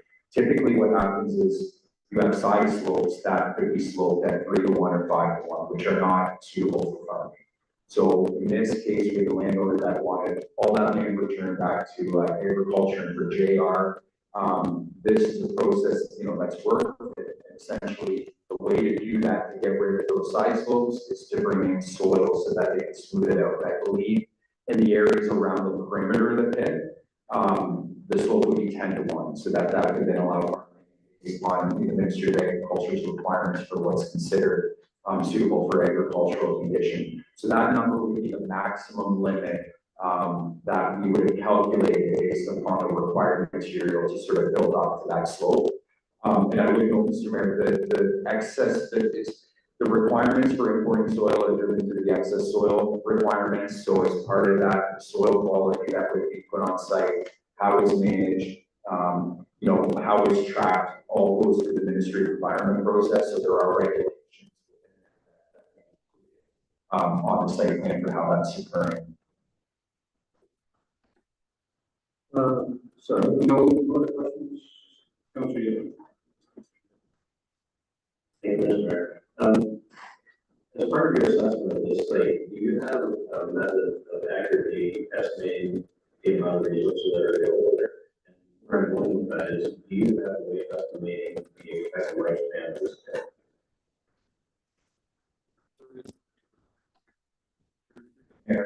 So based upon that, yes, there have been calculations roughly based upon the final pit floor relative to ground elevation and taking off for the topsoil to account for the amount of sand and gravel. So roughly on this site, which is under 2 million, I believe it's about 1.9 million tons. So, you know, with respect to the pit lifespan and operation, it can be a tough thing to say. It's certainly driven by the economy, and certain some years there's a higher demand for aggregate, others there is a lower demand. But with respect to the overall lifespan, you know, the maximum annual tonnage limit that's been applied for is 500,000. I think when we previously discussed this, the idea is that they'd be roughly getting up to about half of that, maybe a bit below that. So from there, you can probably do the math to figure out what the lifespan is. Like and certainly this is probably something that JR can provide more information directly to council. But I don't anticipate with respect to the available material here that this is intended to be a pit operation that'll be around for 40, 50, 60 years, you know what I mean? Any other questions? Seeing none, thank you very much. We're not about to get to all, and you had one question, Terry and Harrison. Welcome to the table to make your presentation or any comments you want to make. You got yours to get over.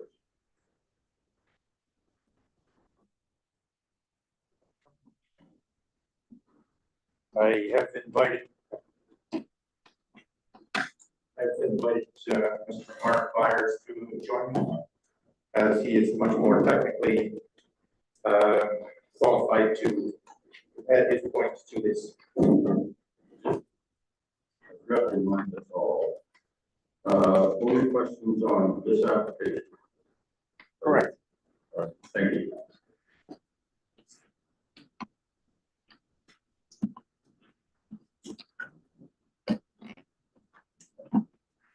I gotta press this here. So how about now? Okay. Mr. Mayor, council members, this is Representative, yes, so read the planning staff report by email on Friday, May 15, 26. It appears that the various public agencies and ministries pertaining to the proposed application have given approval, with the exception of the UTRCA and environmental impact statement. The applicant will eventually give approval. Where is this because? The local residents in the immediate area. Ministry guidelines have given a minimum requirement for the applicant to meet for driving the operation. This amounts to making a decision on a list of requirements, a checklist, if you will, that is based on strictly the guidelines for any gravel pit in Ontario, regardless of the location. So in this case, if you take the emotion out of the equation, they are well under the way to approval. Now, if you enter the emotion back into the equation, which is the effect on the residential neighborhood, you must take into consideration and insist on the applicant to make revisions to the plan by at least reducing phase 3 areas significantly. The planning report includes letters from various people who are going to be affected by the proposed gravel pit. We're told that we would receive responses to our questions, and to date, we received nothing. We asked about this, we were told to call Chelsea Brooks of MHPC, who's working for the applicant. Why can't we get a written response to our written questions? The application process seems to be slanted towards the big business applicant, and the local residential people's concerns get dismissed easily and eventually ignored. The JAR example for rehabilitation, this is over on County Road 60, is 2 kilometers away. It's a gross exaggeration and not exact and not factual. Picture shown does not reflect the scope of the work that was done. We must insist on this application being amended to above the water table 1.5 meters. Please take time to read the letters submitted by the local residents. They are at the end of the planning report. Other gravel pits in the area over the past have all been in areas where no residents are in close proximity. This situation is different. It should require special attention on the effects to the residential community. Now, as far as Thomas Road is concerned, there's gravel trucks on there now. So why is the county not allowing that to be used as a route? I just on my way over here tonight, there was one. So heavy truck traffic and transport traffic is using that road now. We are local tax, local residents, and pay tax to this proposed gravel will have a huge impact on our small community. We need to hear. This recommendation by the staff plan report is to deliver the approval of the application this time. I would like to send an invitation to all council and the mayor to come out and visit our community and see firsthand what you're doing. Please reach out to anybody may have with this copy. Please include this copy with the staff plan report. I'd like now to introduce Mr. Mark Byers with some added technical information.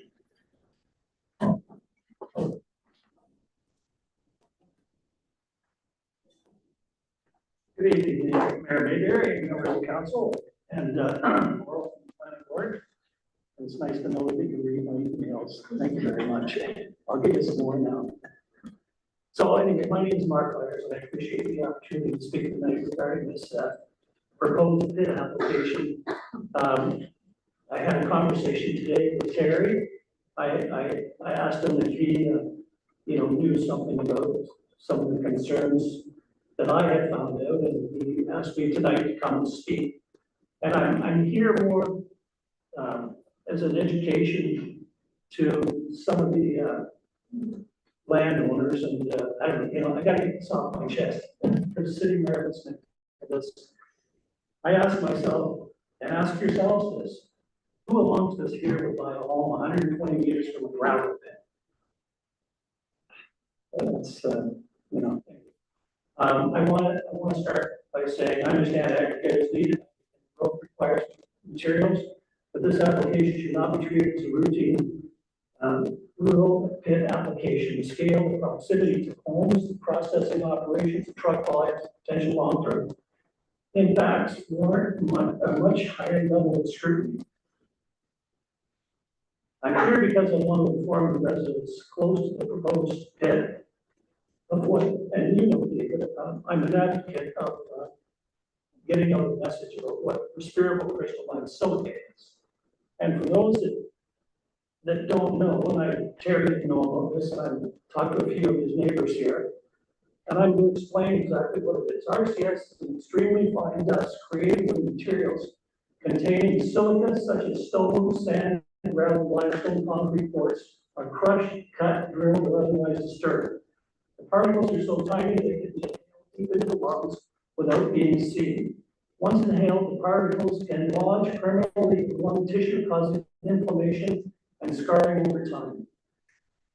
I have to think there's two levels of this. There's PM 2.5, which is 1/50 of the size of a human hair to 100 of the size of a human hair, and it is virtually invisible. It floats when they crush stone, it floats up in the air like smoke that you can't see.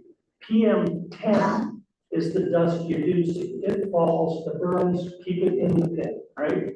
But it's the 2.5 that they've done a lot of studying on, and the long-term or repeated exposure has been linked to diseases including silicosis, chronic obstructive pulmonary disease, COPD, reduced lung function, lung cancer, kidney disease, and all other and other respiratory illnesses. The World Health Organization Research Agency, International Agency for Research in Cancer, classifies crystalline silica as group 1 carcinogen. So tonight I'm going to focus specifically on the Southwestern Public Health's own document, which I believe, David, you may have sent that to me. Sorry, Mr. Mayor. This document was prepared by Southwestern Public Health in consultation with Public Health Ontario, specifically for Southwest Oxford. It explains that respirable crystalline silica particles are small enough to bypass the body's natural defenses and lodge deep within the lungs. The document also notes that these particles are generally invisible and cannot be seen or felt by nearby residents. That point is extremely important because one of the recommendations in the public health document talks about public complaints and visible dust emissions. But respirable crystalline silica is not necessarily visible. I have lived approximately 1 kilometer from an aggregate operation for roughly 46 years, and until nearly November, I had never heard the term respirable crystalline silica. That alone highlights the problem. Many residents would never know what they are breathing because the most dangerous particles are often the ones they cannot see. How do people complain about something they cannot see? The Southwestern Public Health document references a 2013 Canada and Environment Health Canada and Environment Canada assessment, which concluded that silica was not entering the environment at concentrations believed dangerous to the general Canadian population. However, science has evolved. Since that time, regulatory understanding of reciprocal crystalline silica has changed substantially. In 2016, OSHA in the United States changed the acceptable worker exposure limit from approximately 250 micrograms per cubic meter down to 50 micrograms per cubic meter over an 8-hour workday, a major reduction. That's 80% reduction. That's in 2016. The Mining Safety and Health Administration in the United States also adopted the same 50 microgram standard in 2024. This is highly relevant because the aggregate pits and quarries are mining-related operation. Alberta, on the other hand, is moving towards even tighter restrictions around 25 micrograms in certain contexts. British Columbia worked through WorkSafe P3 has strengthened their silica controls, And exposure control plans. Quebec is also significant, really strengthening the workplace rules in construction, masonry, concrete, and aggregate related industry. Quebec now requires detailed silica exposure control plan, dust suppression, wet cutting methods, and respiratory protection in many circumstances. And the European Union in 2017 also strengthened silica standards and requires stronger across member states. Australia has become dramatically more aggressive. While Canada has not had one single national transformation comparable to OSHA in the United States, provinces are increasingly strengthening silica guidance, increasing inspection focus, expanding occupational control requirements, and emphasizing engineering controls and exposure plans. These broader international trends support the argument that scientific understanding and, regulatory concern regarding spherical crystalline silica evolved substantially after the earlier assessments referred to in the Southwestern Public Health material. That matters because it demonstrates that scientific understanding of silica risk has evolved significantly earlier than the 2013 assessment. And unlike a worker who may be exposed during a defined 8-hour shift and then leave the workplace, nearby residents can potentially experience exposure 24 hours a day, 7 days a week, year after year. The public health document itself states that baseline and ongoing air quality monitoring is advisable. Local monitoring may be appropriate near residential areas and sensitive receptors. And site-specific evaluations are important. So my question is simple. If monitoring is advisable, and if nearby homes are only approximately 120 meters away, why would baseline offsite PM 2.5 and respirable crystalline silica monitoring not be required before approval? Another point I want to raise is tracking. And we've talked about, listen to where the trucks are going to be entering, how many trucks are going to be entering. The Public Health Department discusses dust suppression through watering internal roads and internal pit controls. But when aggregate trucks leave a site during wet conditions, material can be tracked onto public roads. Then the next day, those roads dry, traffic drives over the material, and fine particulate can become airborne again. That exposure pathway does not stay in the pit boundary. And those roads are used by local residents, commuters, farmers, cyclists, children on school buses.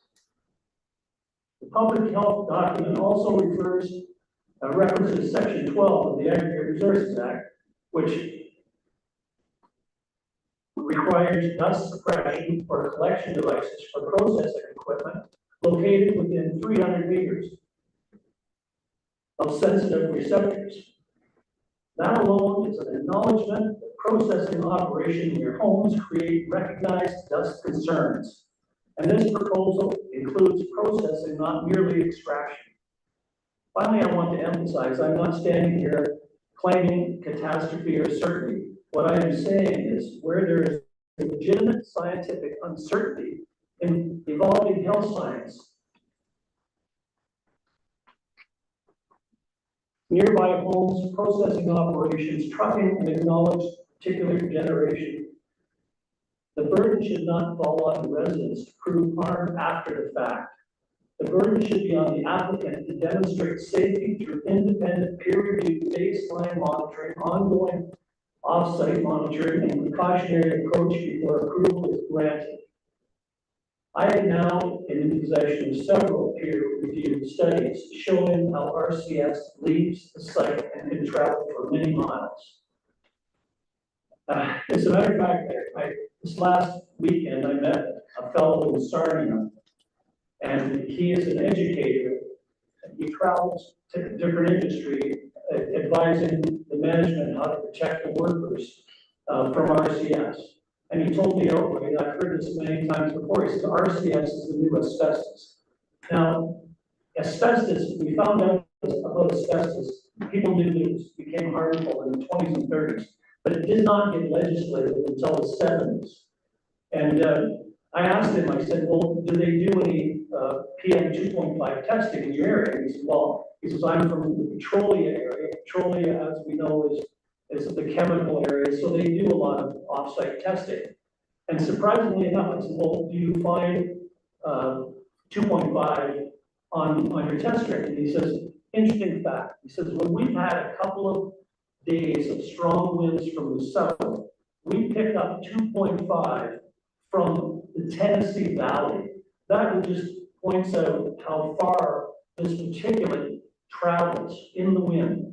And when you crush gravel, and even if they do wet suppression on their crushing equipment and all the rest of the stuff, that you get a dry day, you have a day like today with a strong wind, and unfortunately, these citizens, these homeowners are downwind. We all know the predominant winds in these areas are from the southwest, and they're gonna blow that dry pit right into their backyards. So, interesting enough, I just received a tribunal decision from March 26th involving a Jalabir Materials and the township of Springwater. You'll find this interesting. The outcome of that tribunal imposed some of the toughest dust monitoring rules because residents demonstrated that a real dust problem was already occurring. The tribunal did not simply rely on normal ministry oversight alone. Paragraph 60 is particularly important because the tribunal effectively recognized that you could not manage invisible dust by simply eyeballing it. I have a printed copy of this tribunal decision for anyone who would like to review it. On page 32, the decision states, the licensee shall provide quarterly monitoring reports to the township of Springwater and Booth Bay Crescent residents. The report shall include the results of sampling programs, including analysis of wind data for sampling days. It also states that before excavation activities commence, the licensee must provide Ministry of Natural Resources, Ministry of Environment, Conservation Parks, and Townships of Springwater and nearby residents with baseline monitoring reports from the 30-day monitoring period prior to excavation. This piece of property was just north, for those of you who don't know where Springwater was, and I didn't know where it was, it's just a bit north and west of Ontario. I think we should really seriously consider using similar monitoring requirements as a model here. Thank you very much for allowing me to speak. Oh, one other thing. When I talked to Terry, I asked him, what information he has, and where he gathered his information. And I know talking with Jim, and I did watch a meeting that the Zora Township had a couple of weeks ago, May 6th, they had a meeting, I watched it on YouTube. And the mayor essentially said, you people, you shouldn't come, it's not the mayor and the councils, you need to go to the higher ups, you need to contact the ministers of these departments, you need to talk to the planning board, you need to talk to the Aggregate Resource Act. I'll tell you, I've been beating my head against the wall for months. I'm finally making some headway. I'm a person that's maybe a little bit more technically advanced than the average person, but I feel really sorry for the people that are trying to, find out this information on their own. There are so many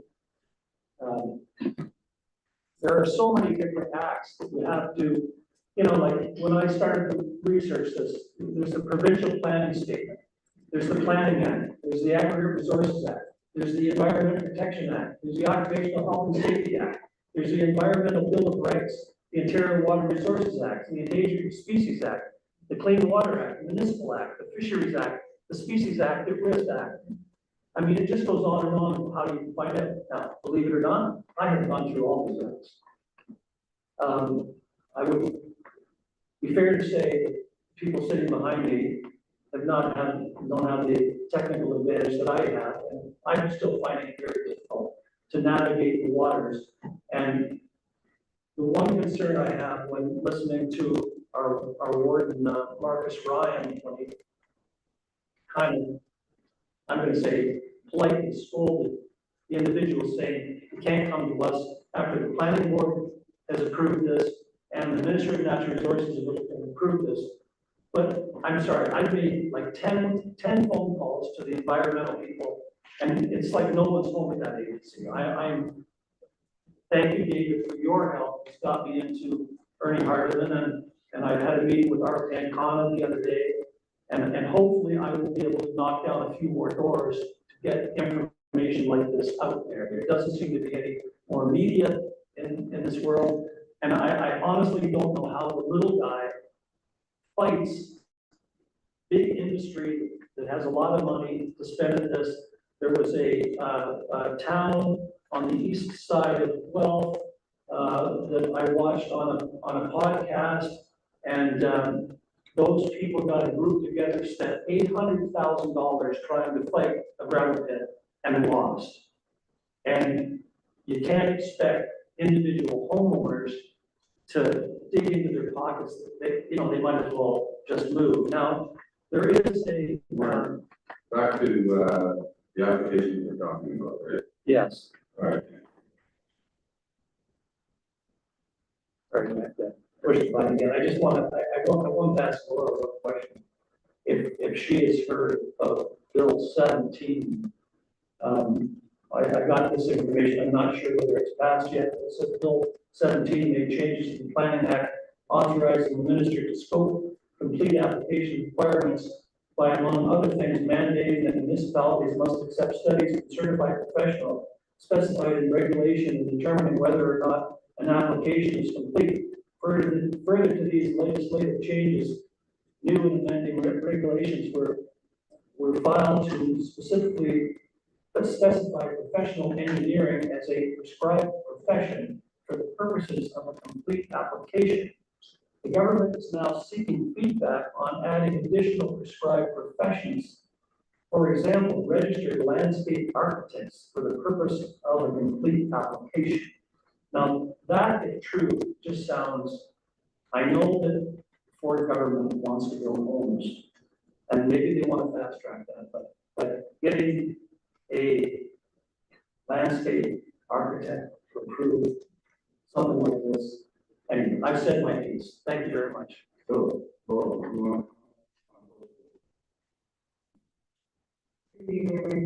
I apologize, I cut you off there.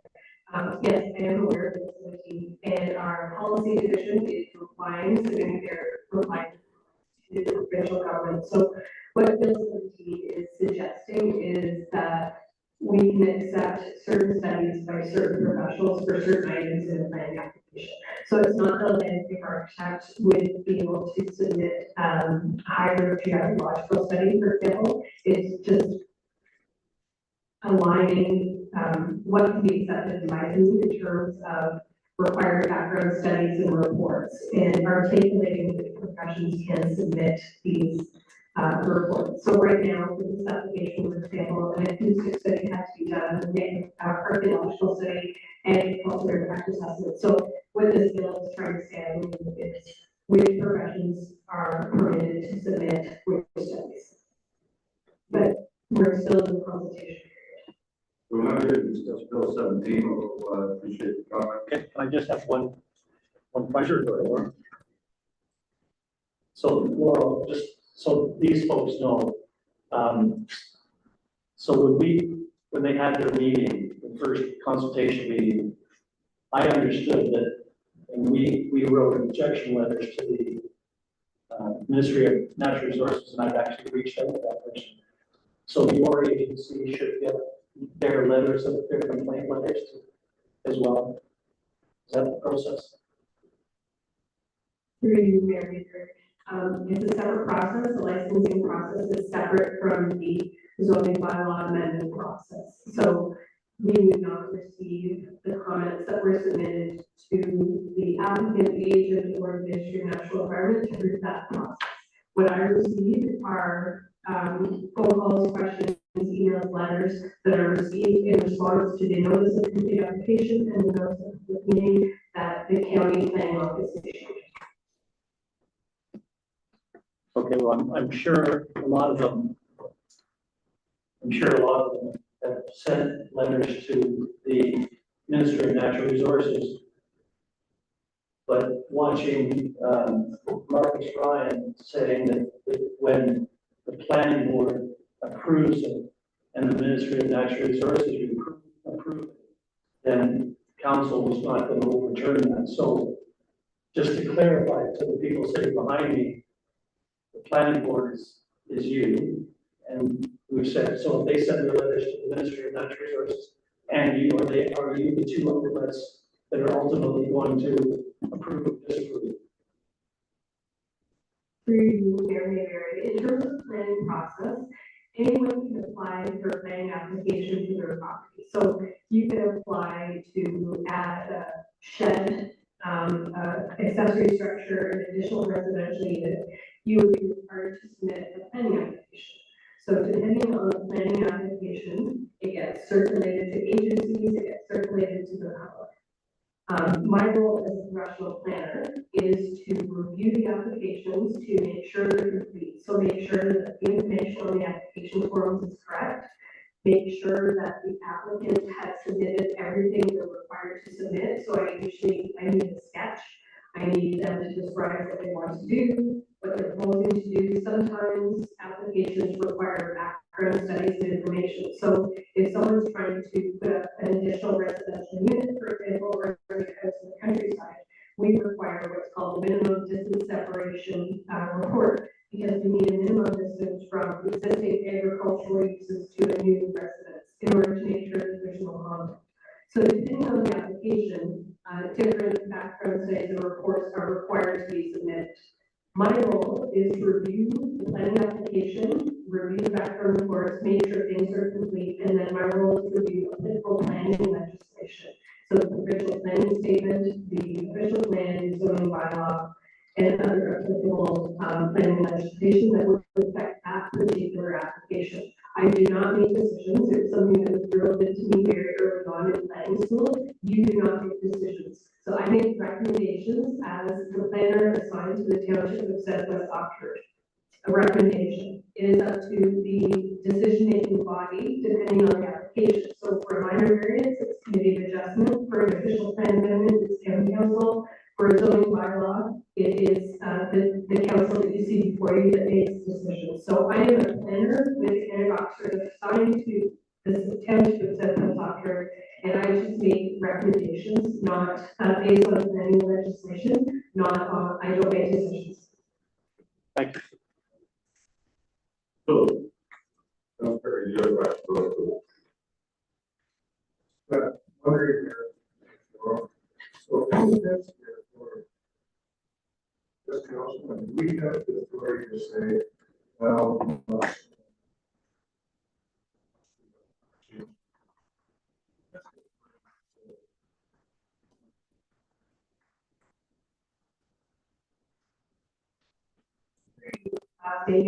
With respect to any zoning bylaw application, we cannot put conditions on a zoning bylaw application.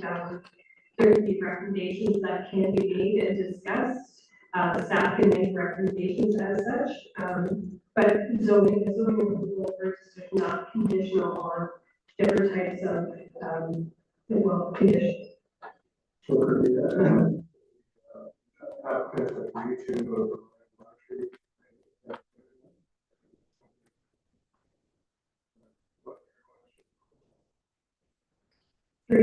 Right, yes, this is something that could be discussed with the applicant and the agent.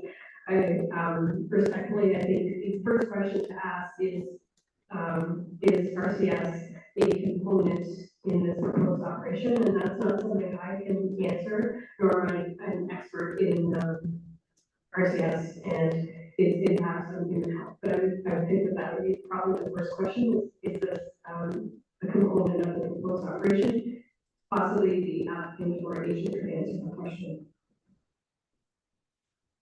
Right, so we are in public process. So, Mr. Harrison, further? No, I'm finished, thank you. Okay, so, now it's the opportunity for anyone in the audience who would like to speak in favor of the application. See if you can come forward. Anyone that would like to speak opposed to the application and would speak, should come forward, state your name and state your case. Please, go ahead.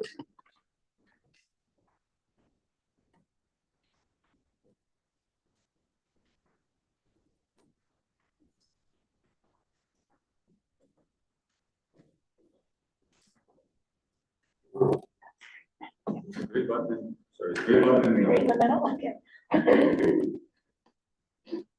Good evening, Mr. Mayor and council members. My name is Jeanette Noren. I live at 58332 Hamilton Road, so my driveway is literally the second one from the proposed exit site from the site. So I'm still kind of reeling from the 35 trucks an hour. That's gotten quite unsettled. We just have some questions that we want you to consider in your making decisions over this particular proposal. So given that Section 2 of the Ontario Planning Act legally obligates this council to protect the health and safety and welfare of its residents, and considering that the Auditor General of Ontario has formally reported that the province fails to inspect 65% of active aggregate sites, what independent specific evidence does council propose tonight to prove in approving this heavy industrial footprint proposed for Southwest Oxford will not violate your legal duty of care to the residents of Southwest Oxford and our Oxford County neighbors in Ingersoll and beyond? Question 2, local climate data confirms our prevailing winds blow from the west and southwest, meaning this proposed site sits directly windward of an active cluster of 18 existing aggregate operations. Why has this municipality not utilized its authority under Section 36 of the Planning Act to stall this zoning amendment until the proponent submits baseline air quality monitoring data and peer-reviewed thermal air dispersion model to calculate how their best will cumulatively interact with the pollution already affecting our community? Number 3, the township has retained independent experts to peer review the proponent's submitted paperwork on water, noise, and agriculture. However, because the proponent completely omitted the standalone air quality and silica dust study, the township has not hired an atmospheric expert to review the air record. Will council commit tonight to pausing this application until an independent third-party air quality specialist is retained by the town at the developer's expense to audit the fugitive dust risks to our families and adjacent food infrastructure?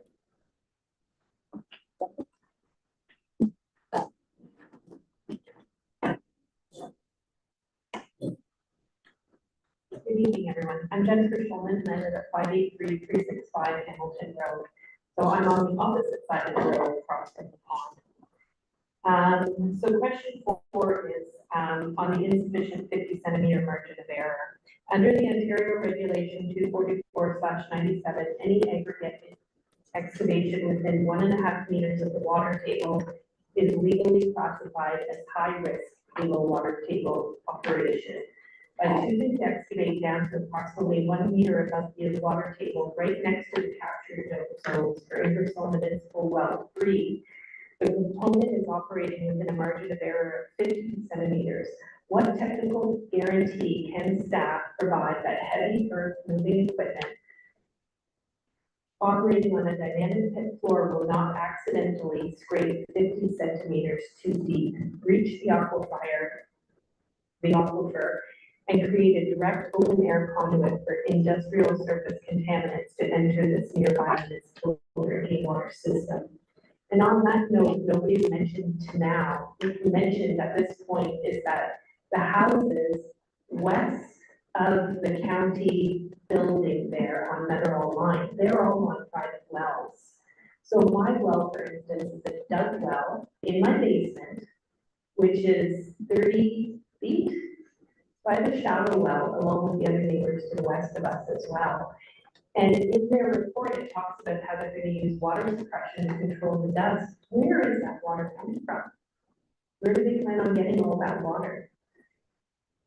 And then the question 5 is on the special economic zones and loss of municipal control. Under the Provincial Special Economic Zones Act 2025, the Ontario Cabinet now holds the sweeping regulatory authority to designate an area as an economic zone and completely exempt developers from local municipal bylaws, conservation authority rules, and environmental protections.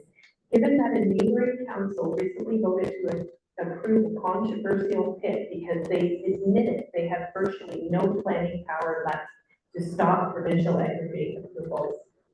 Why is this council considering permanently opening the door to this industrial footprint? If the province later decides to use its special economic zone powers to override your local safeguards, how will this council prevent the Bardoul property from being stripped of its 1 meter water buffer or forced into another heavy industrial economic activity that directly threatens Ingersoll well number 3 and the residents who live and work in Southwest Oxford and the Ingersoll area? Question 6, on the 294 ton air policy reality. According to the official Environmental Canada National Pollutant Release Inventory, Craig, you're going to find this interesting. The Carmen's Beachville operations self-reported a staggering 294 tons of PM10 particulate matter released into our local airshed through point and fugitive dust sources in a single year. If just one existing operation is already blanketing the Ingersoll and Southwest Oxford area with hundreds of tons of dust, how can this council legally or ethically approve a new dry pit floor without demanding peer-reviewed background air quality studies and accumulated air dispersion model? This proposed paperwork completely ignores this reality, and your council is voting to potentially add a brand new industrial dust source completely in the dark. Will you uphold your duty of care and pause this zoning amendment until a true cumulative air assessment is completed? And I'm with Jeanette when she said that she's still reeling from the amount of trucks. So a quick calculation, we are looking at 384 dump trucks traveling from the pit down Hamilton Road in a 12-hour day, if they get their 12 hours. We are the 401 EDR group. So I'm just wondering, has anybody thought about the fact that there's lots of times, it happens multiple times a week, that our road is used off of 401. So how is all 384 trucks coming in and out of that pit going to affect a winter day in our area? Not to mention the fact that we have Norterra Foods up the road. So seasonally, we deal with all their traffic as well. And the other pits. And the other pits. I mean, yeah, and I know everybody says, oh, we're going to restore it, we're going to have it going back to normal, but at the end, like Terry Harrison said, come on in. I mean, let's see, look at somebody did refer to the pits that are ran by Glendale. Those birds aren't managed, they're not taken care of. You know, in fact, Glendale allows hunting in it. I mean, four-wheelers are an issue.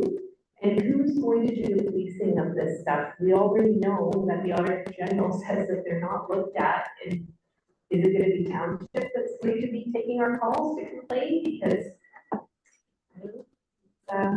yeah, so we implore you to think about us out there, not just the needs of the applicant. Thank you. Thank you. So, there you go. Any questions? Let's see, I have, the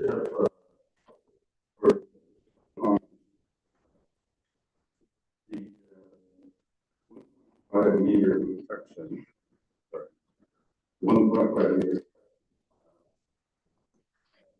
It's probably of that, and not only their opinion, but the opinion that is sufficient, so I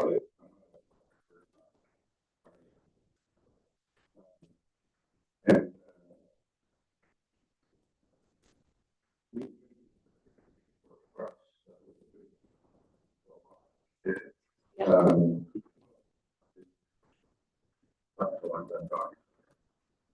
Sorry. That's probably one more person to talk about. You know what the county is now for having the road? Do I? Yeah, Do I know what the road count is? yeah, I remember the over there. No, I live there. Do you know what the road count is on your road? What about you, Frank? Do you know how, what the road count is on your road, or Laurel? No, I'm just asking. No, Okay. no, I So it's, don't sit in the window and count trucks. Little over 40. 4,100. The county has done that for the last 4 years, I bet not. So, I'm. Okay. Not, being one way or another, just.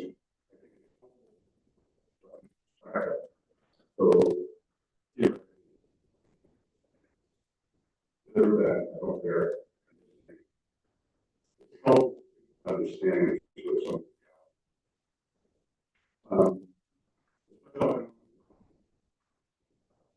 Yeah. I said, yeah, as a council, I can believe.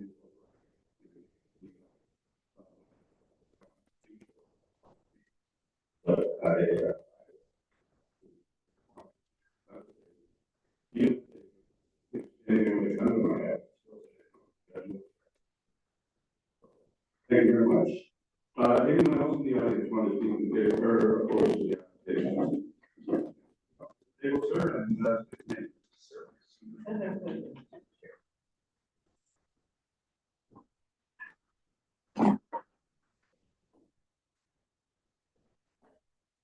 Your Worship. Your Worship, members of council, I'll never say that again. Anyway, I live at 583-436 Hamilton Road, and John Phillips. And just a question, on page 3 of the report, it states that the pit operations will include site preparation, stripping activities, extraction, loading, processing, stockpiling. And it says no permanent processing areas are proposed to the subject lands. Mobile processing equipment will be used to follow the working phase, and this only occurs in areas identified in site plan plate 4. One thing I think it's probably misrepresented, it probably should be plate 5. So is that correct, Laura? Yes, that is correct. It should be on the operations. Okay. Correct, should correct. You are correct. Okay, that's fine. But on that, it shows the hashed out area on the plate. People have in front of them. It shows the area that it's allowed to have extraction equipment operate on. So in other words, probably a crusher or stacker belt or something like that. The question is that setback regulated by the zoning bylaw, or is it represented due to the acoustic assessment by RWDI? There's nothing showing on any of the drawings why that is there, what the distance is. If someone can answer that. Because so just to clarify, you're asking why the distances are such between processing and adjacent uses? well, it shows it on there, the processing can only go that far. It doesn't state why, there's no dimension, like in the zoning bylaw, under the ME zone for Southwest Oxford, it says, any property, building structures, stockpiles, has to have a 90-meter setback from any residential development zone. And it doesn't show on this whether it's because of that or it's because of the acoustic report. And I just like clarification, and I want that measurement is because it doesn't show anything. Thank you for the question. So the zoning bylaw would not provide regulation within the extraction area or the pit license, that we would have nothing to do with the pit license and the regulations that pertain to the license. The zoning bylaw is only to give, consideration for request to approve the pit operation. So, if I could refer the question of measurements to the, agent, that might be a more appropriate way to answer this specific, very specific question. Mr. Director, you want to answer that question? Setback for, I think Mr. Phillips, that's setback from, but for the actual sort of the crushing machine.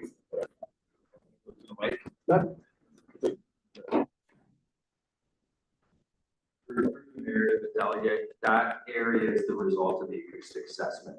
So that's the work that they would have undertaken to determine what that area is. So, there's no dimension on it. No, but through the mayor, whatever lines are shown on the site plan, that's how they get implemented, right? So with respect to, are there distances on each line of their lines?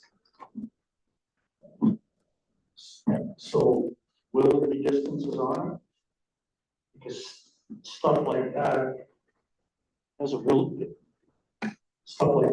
really mean much unless there's, you know, a dimension on there. But wherever you want. Through the mayor, there's a box on the site plan. Certainly you can take it back to the acoustic engineer and figure out if there's measurements that can be added to the drawing. Okay, page 7 of the report, under zoning bylaw. The rural land covenant. It says, the MD zone does not include provisions for minimum lot area frontage depth that does require a minimum setback of 90 meters from any property line or building structures or stockpiles, and 90 meters setback from any residential development. Does that still apply to this? Thank you for the question. So there is a 90-meter setback requirement from any operation, from any building, structure, or stockpiles within the area. So not for operations, but for a building, structure, or stockpile.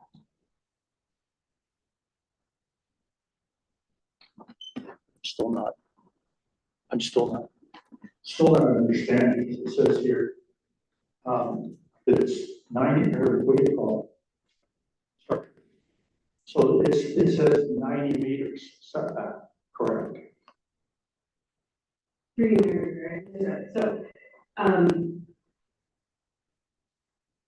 there's a minimum setback of 30 meters from any property line to building, structure, and stockpiles, and a 90-meter setback from any residential or development zone. So, for any residential or development zone, you need 90 meters from a building, structure, or stockpile in the operation. Okay, so that will be when the operators are going, then they can't have any stockpiles within 90 meters of a residential. That is my understanding of the zone bylaw. The applicants, for clarification, originally asked for a special provision to permit stockpiles with a 0-meter setback for adjacent aggregate, other aggregate zone properties, but that is allowed through the zoning bylaw anyway. Well, that's why I'm questioning where this line comes from, whether it's from this 90 meters or whether it comes from the acoustic. And since there's no measurement on it, so it doesn't indicate it. Much.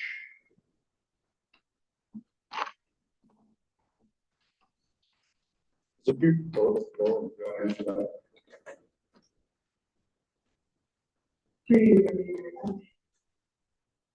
If you could tell me what they're looking to, we didn't understand the question properly. So the zoning bylaw tells me that for any property lines or building structures, stockpiles, you need 90 meters setback from any residential or development or building structures or stockpiles. And are you asking that that specifically be identified on the site plan? Well, I'm just looking here and it says that there can't be any, how did they say it here in that area? It can't be any, mobile processing equipment can only work in this area here. So I'm saying, is that, there's no measurement on here, is that 90 meters? Or is it whatever they came up with from the acoustic report? Through you, Member Gary, so processing is not considered, something that requires a 90 meter setback. It possibly that's where we're not clearly communicating. So I think what you're looking at Lake 5, right? And you're looking at where the operations can take place in phase 1, 2, 3, right? And so if you look at the scale on that, based on the scale and based on 30 meter setback they identified in the property line and setback, you can see that it's over, it appears to be over 100 meters. But I see what you're saying, that measurement is not specifically on this map from the property line, that's what you're looking for? Oh, that's what I'm saying, there's nothing on there, I didn't know where they got that information from, whether it was from here or from the acoustic, that's what I was questioning. So, but if that's, I didn't get a scale and scale it off, I just want to make sure it's within the block. And we could speak with the agent to clarify that, but based on the scale for the map and what they have shown with the exception of the east boundary and west boundary to charge eastern to agricultural properties, it appears that they are meeting. And just one other question, like it talks about in my objections to rezoning, my number one is dust. And I mentioned about 10 microns and the Environmental Protection Act and the Occupational Health and Safety Act. And there has been my biggest concern again, living right in the line of where the dust is going to go. There's been no reports done on how they're going to mitigate the dust, et cetera, et cetera. All it says is they'll use provincially approved processes. Provincially approved processes might be spreading water, that if they're not going to take water below the water table, are they going to be able to take water from this, enough water from a significant wetland to water the whole roads down? Because that's really what all the dust where it's going to come from, so all roads. And you know, as you can see in the objections that I put in, there's just one loader, pictures that I sent, one loader operating a pit, how much dust it creates, and there's one truck leaving a pit. And those are on hot summer days. So how can they get enough water to mitigate that if they can't get a water permit taken from the significant wetland? So anyway, those are my questions. Sure. No. Anyone else want to speak to this application? Seeing none, we'll back to the council for comments and questions.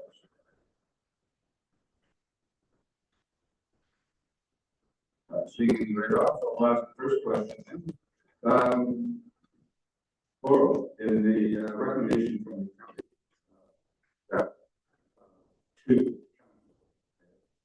that's why I makes a decision. Recommendation would be for pending the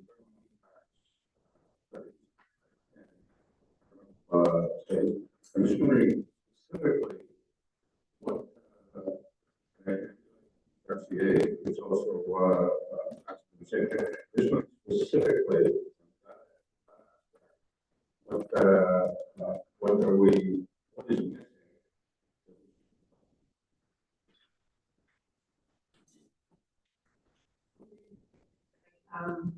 First of all, there is a mistake in the recommendation. The word holding zone should not be in there. It's just, request for special area industrial.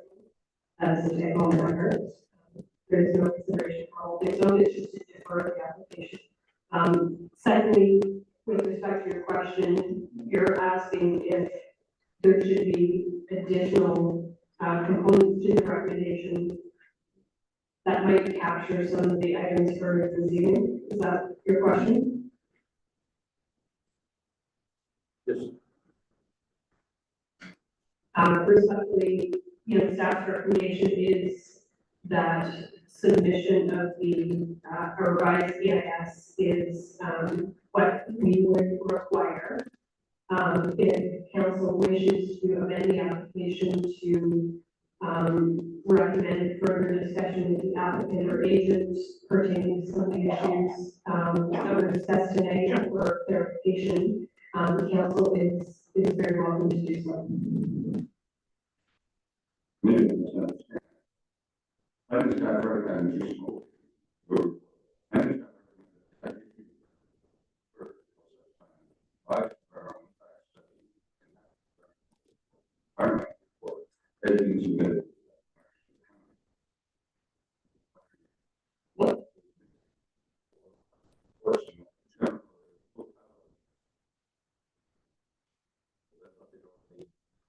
some of the answers. Very, very, very thank you for clarification.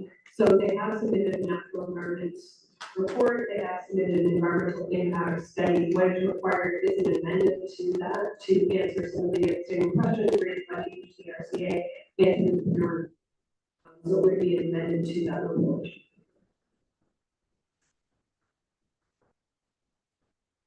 Other questions?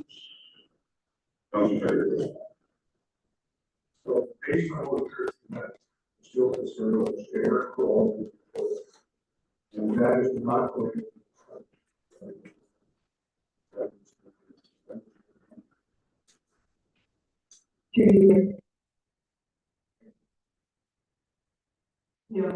At this point, an air quality report is not a requirement to be addressed in the EIS.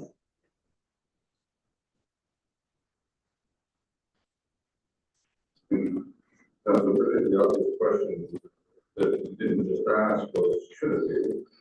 And should the baseline? That's what yeah.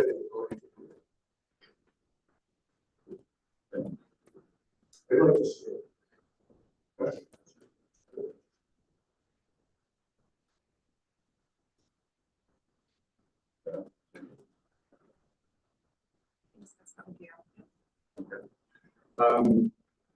Would you believe that in this case, raised by several people,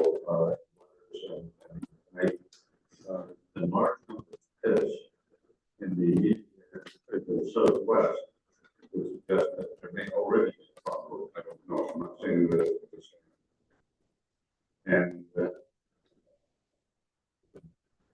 wow, we have a baseline study to understand where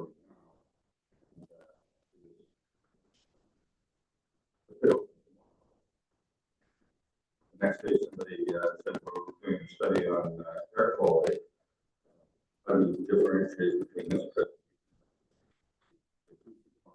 Well, just trying to be fair.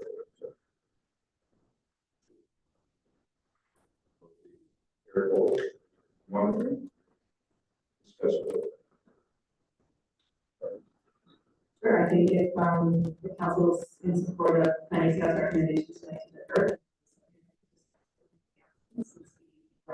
Are available.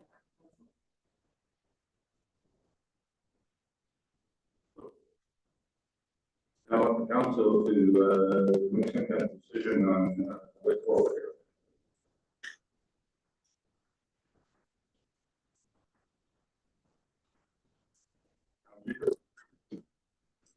Mr. Mayor, I'm gonna agree with you. Both.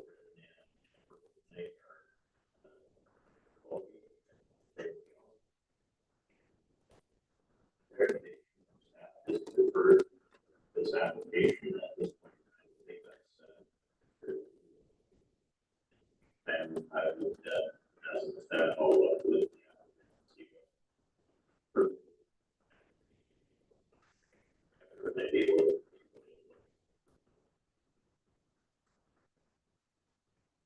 Any other comments? Is that a motion?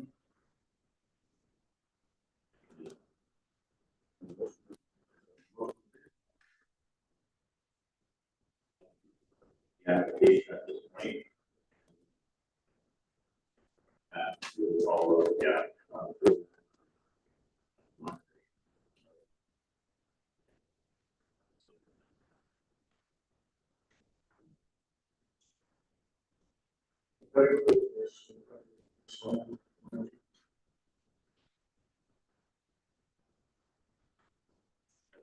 Get that prevented, prior to extracting, so I would say yes.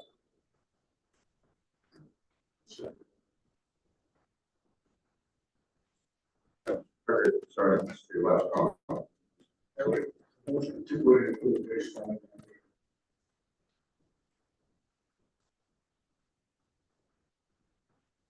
And, we doesn't use RCF, but, careful.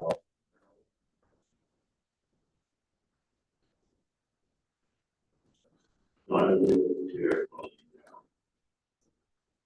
And RCF. Basically, that would be probably a little bit careful. So, sorry. So, we're going to have a motion. So, seconded. Third. A motion on the floor, discussion from, council.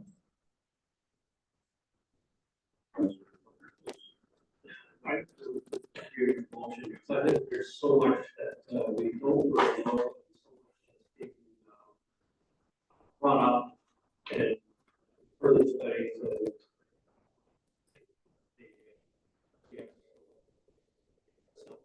Us.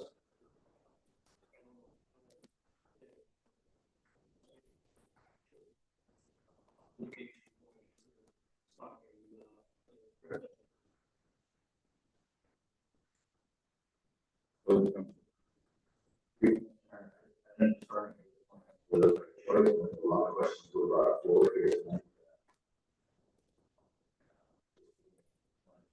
More time. Those questions were brought forward, and our staff to work with, the questions we have. The other study and information.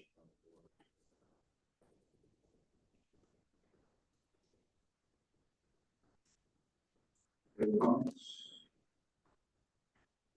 So, I would, interesting enough to go through this, and we point by point, agricultural land, operations, noise, things like that. Okay. Kind of work them all one at a time, in my mind. To, actually, the dust being the issue, like I said, emotional, social impact, I think, is something that's almost impossible to measure or satisfy, but people's health.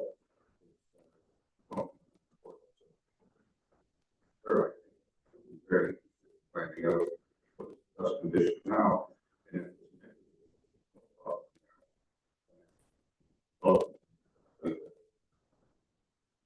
digital requirements. These are the best practices to maintain, which is proud of. Must be fairly proud of. I don't know that.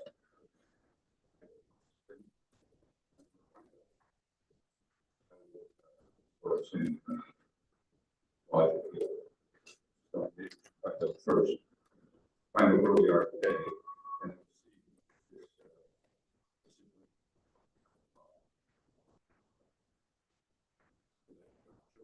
back.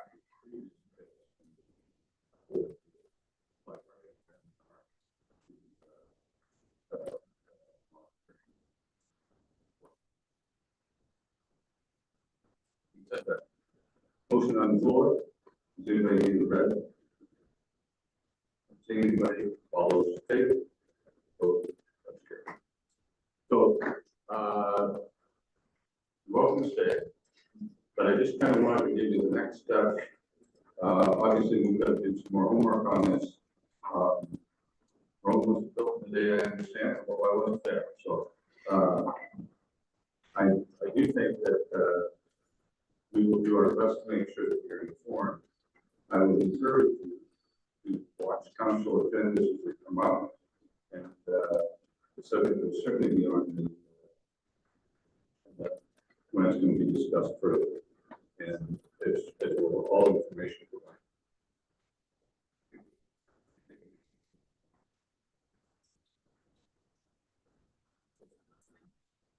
So, if you didn't sign up at the door when you came in, please sign up on your way out, and please make sure you have your email address so that we can get this information. Notify you of, okay, that's it. Everybody's welcome to stay, but we'll move on to the next piece of it. We start.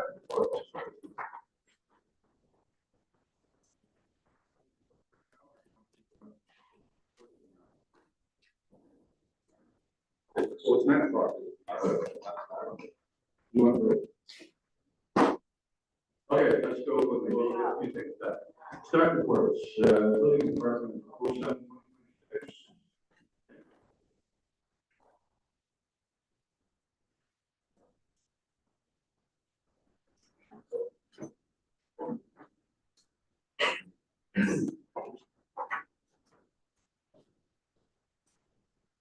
The report the council with the 2026 report, 20 grants were issued, just over $70,000 collected in permit fees, and yeah, 18 months, so yeah, that time of the year, so maybe it might be another month, so. Okay, thanks, Daniel. Good news. I'm pleased to see the amount of construction going on. It's just that people are more confident. We have a motion. Finish the motion. Okay.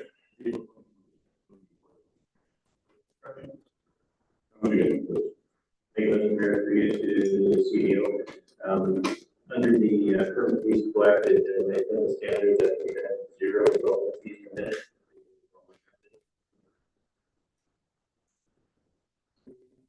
That's correct. Any further questions? All those in favor?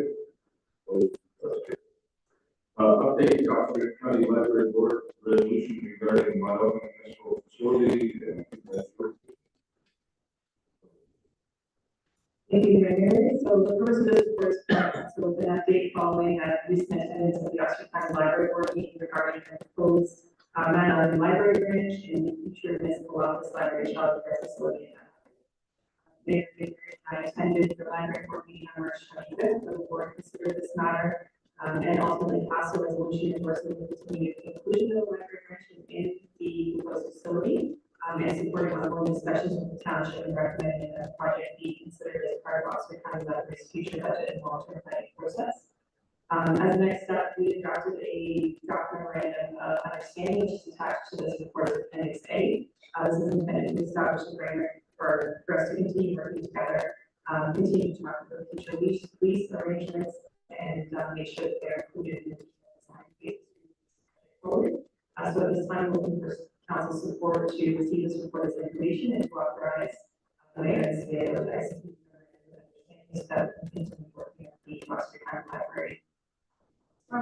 Without having to answer any questions the council may have.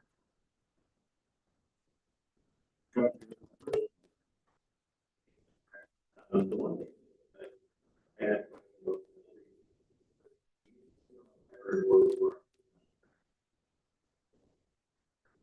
Thursday, the February,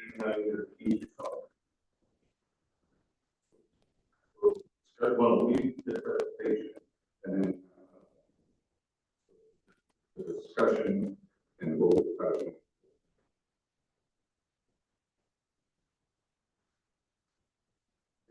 Questions on this? No, sir, Councilor. Just a question about the police coming out. $6,000 a month, market, so that's the market.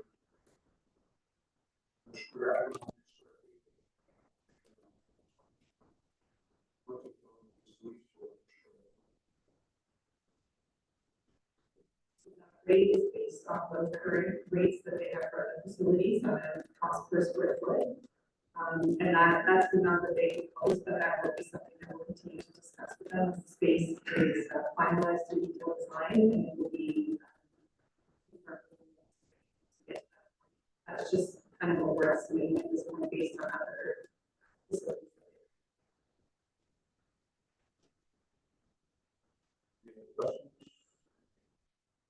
The mover is the report. No, the council can she what she was to. And then I will for resolution be.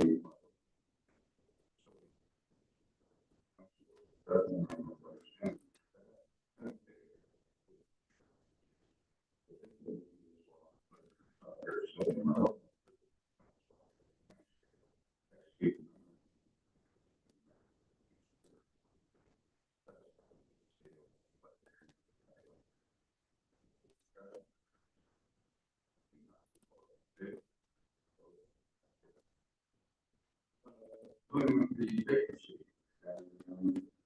Then it's yours. District council, I don't have a whole lot of reports, the action here, the council list to processes that could take place for one vacancy for Ward 3. It just creates our county opportunity at Any discussion or questions? Councilor, yeah. Is there a stretch form for?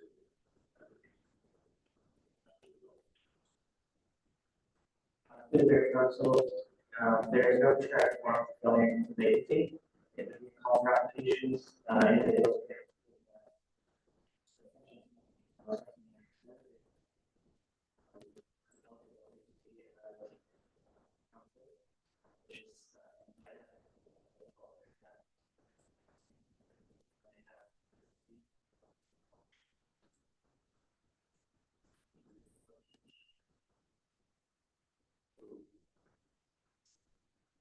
From my understanding, will this be, will this be submission of a letter and potentially a resume if somebody wants?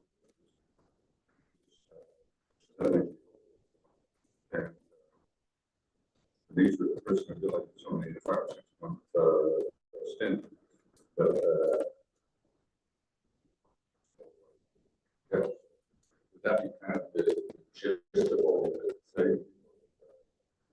you know, applying for the job and want to pass.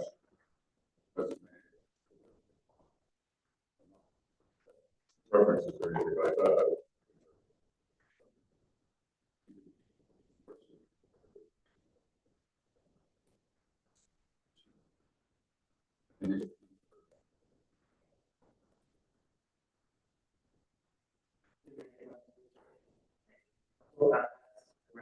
And council wishes to request that they submit an expression of interest along with that approach. They would be given the opportunity to present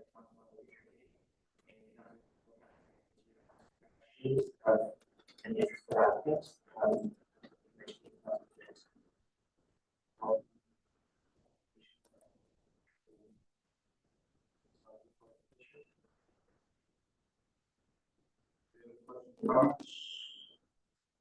So the recommendation here is.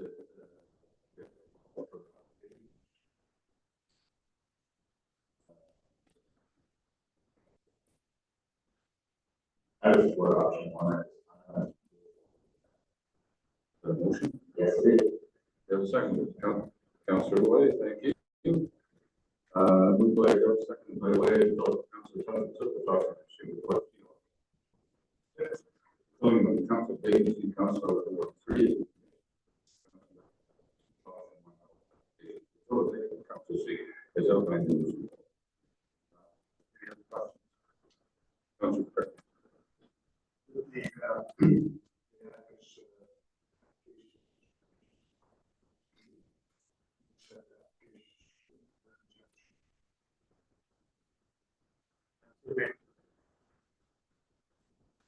Council, there is no stipulation that an individual has to become agree to these or.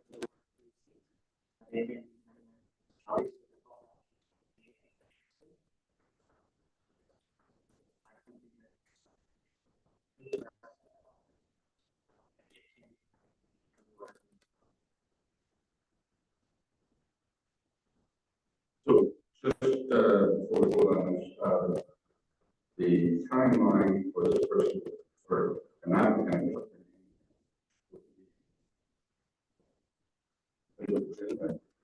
First of June, So I anticipated closing applications on June 5th to have time to present council at the second meeting in June. Also, anybody interested in the position that they asked.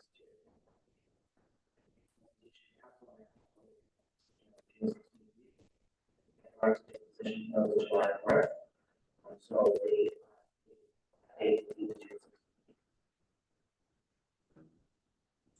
for July meetings. Yeah, fine. Okay. And just looking at, you have, sorry, you have July 4th. To second meeting in June. It would actually start the work. Anything further? And the motion, sorry, moved and seconded. So, any further discussion? All those in favor? All those in favor? Okay.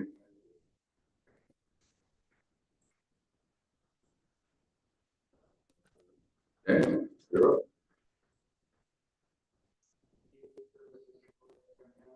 Council is 10 results in June 2026. Structure was a little better. And they've done several projects for the county in the past, recommending that we accept their tender.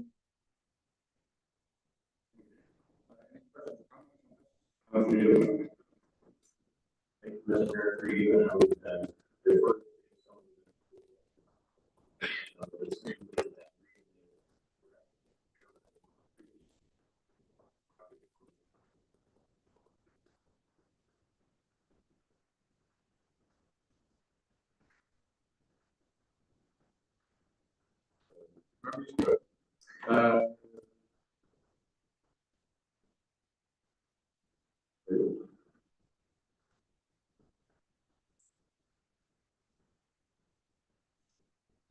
They did 2020.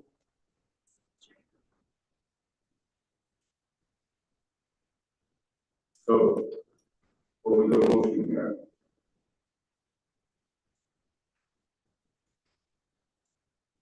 Just the last problem.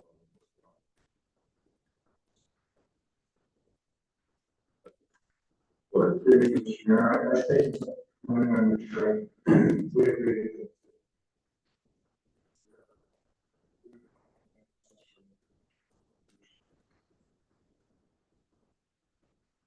Sure.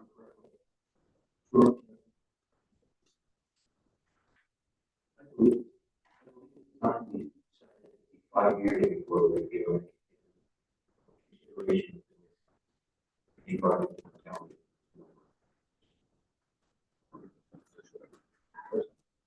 Unofficially, but.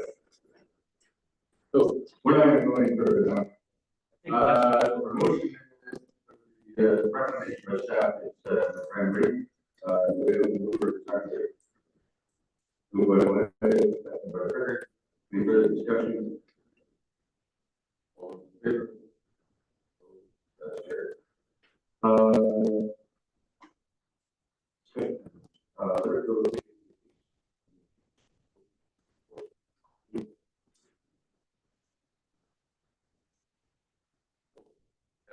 Sorry.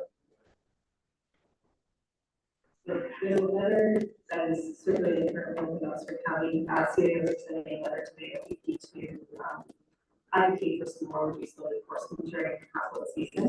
But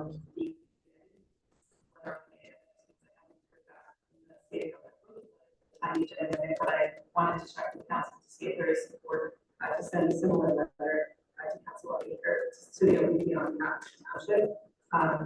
This is something we definitely really struggle with, and continue to struggle with this season, and if you have any further job, we have reduce the load enforcement of this season, and it's something that goes without needing for. Yeah, we didn't see any work this year, we did have several calls to DOT, by plane.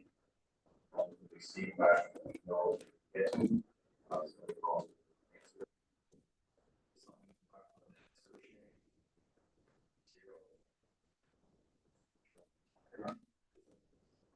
So,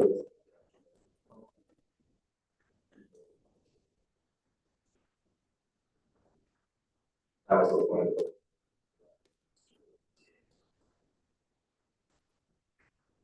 Comes close. In that case, I would go to,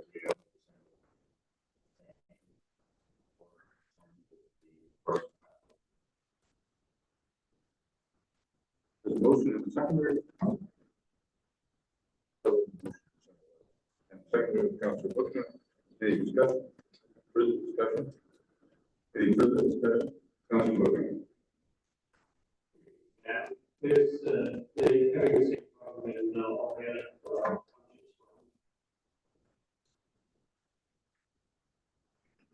We'll talk about that tomorrow with, issues, so we'll bring that there as well. All right. Anyway, any further discussion? All those in favor? Opposed, that's carried. And now we're down. Consent agenda, item rules. That's new business.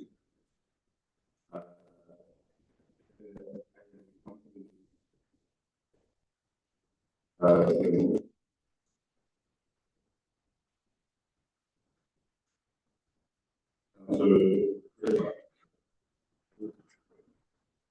would notify with the exception of item 9.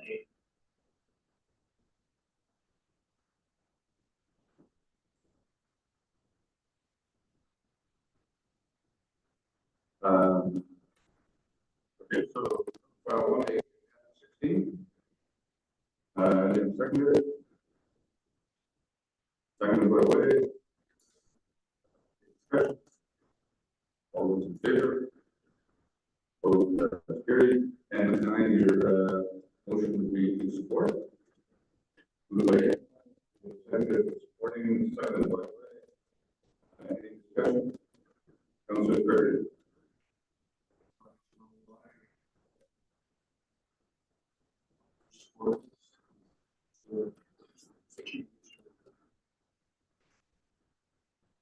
Go ahead, Councilor. As I understand it, the issue is trying to get the current separation.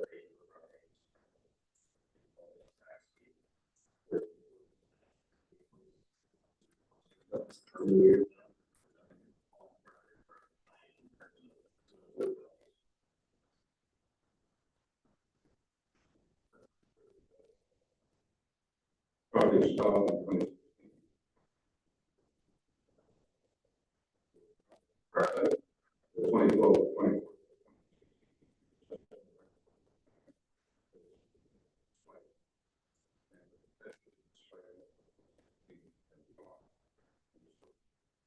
Distorted relationship between agricultural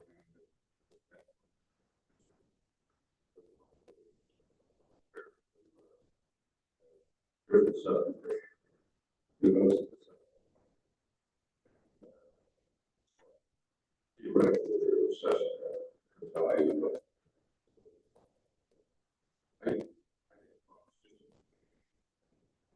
One review.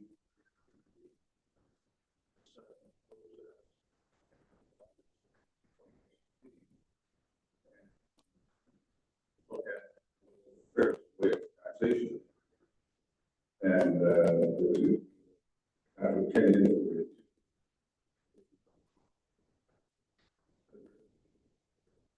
And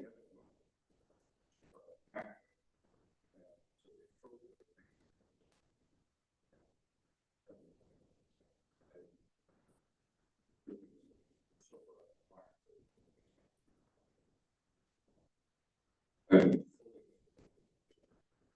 he is not what property, you know.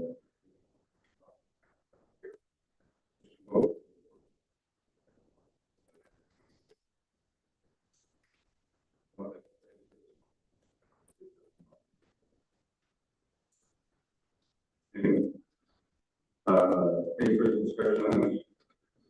All those in favor? Opposed?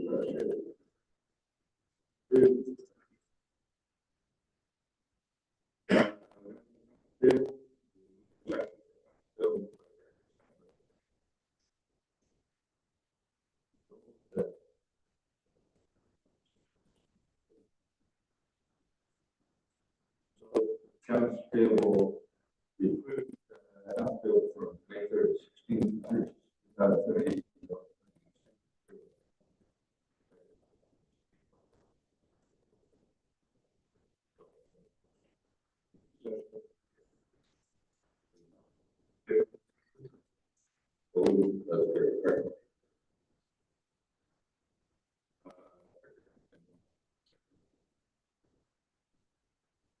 Well,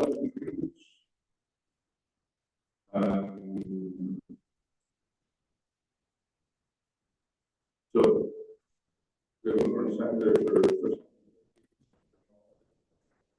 Okay. Wait, wait. And my agree.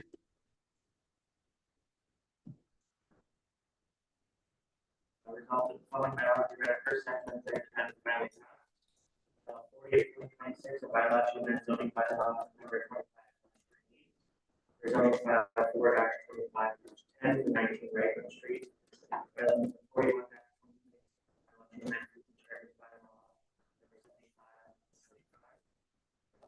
42.26, a bylaw to amend zoning bylaw number 25-98, zoning bylaw 4-26-7. Allow 735 M. Work 7 Donovan Road. Any discussion? Sorry.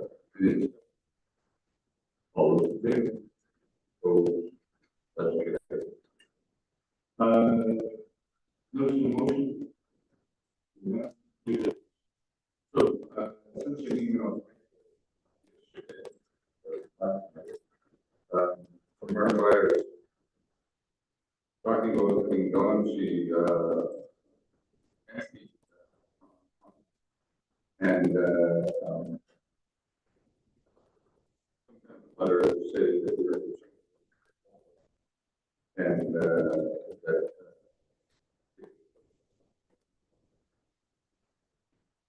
and so I think we're stuck in kind of an interesting situation where public health was made clear that if the silica dust, especially the hard sea gas, is dangerous to health, this day, so I don't think there's a question on that.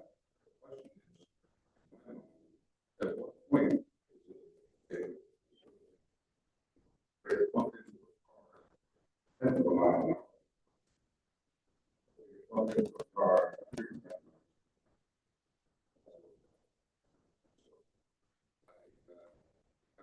miles. Determine what's the appropriate level, and the only way is like have to have some kind of test to say how much traffic is here, and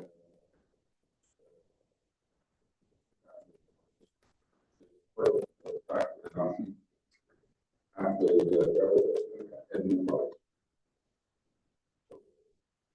I'm not advocating one way or another, I'm saying it seems to be probably see if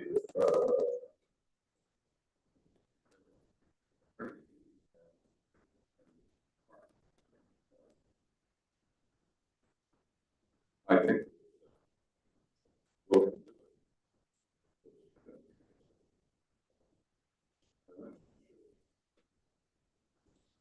public health problem is yeah. What? Yeah, pay for it. Yeah, that's very just general.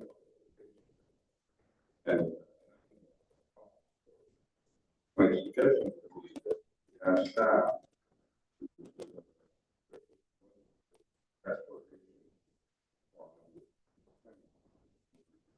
awesome. And cost.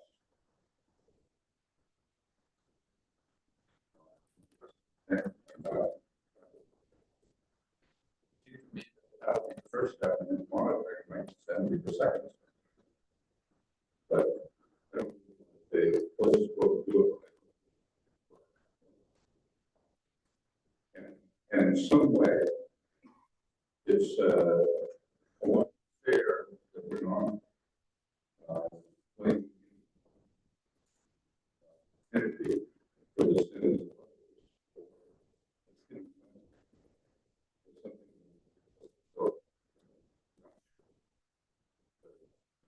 This is my area of expertise, that's why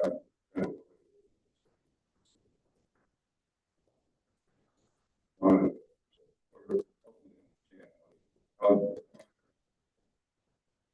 opening down the light, the big direction of our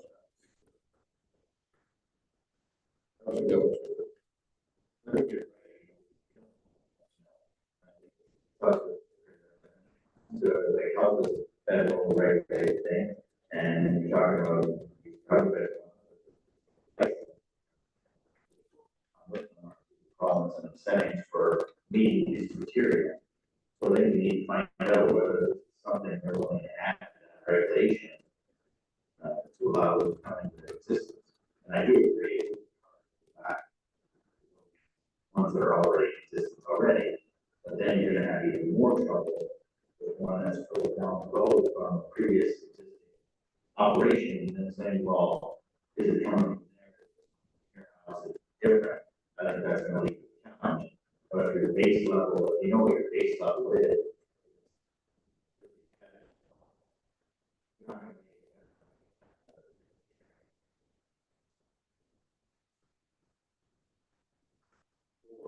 If it's really bad,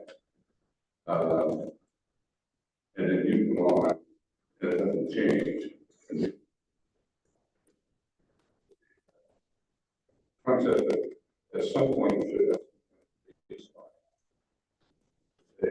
this is and I think where sure we water every perfectly good. Crushing or hauling gravel or all that. So, what? Is there any other way to establish other than say, okay, this is what we are. And if we find out that it's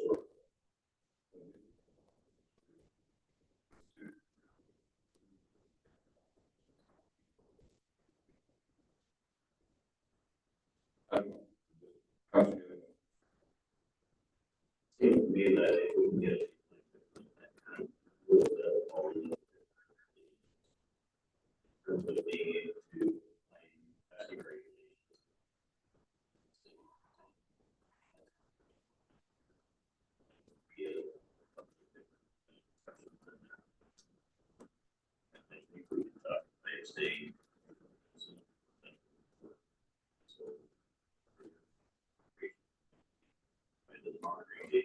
Question.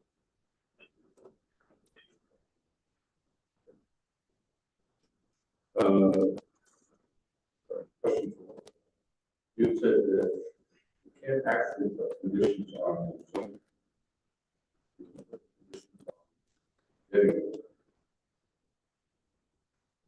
You didn't say that word. So, no, the county has requirements, ministry has requirements, all that.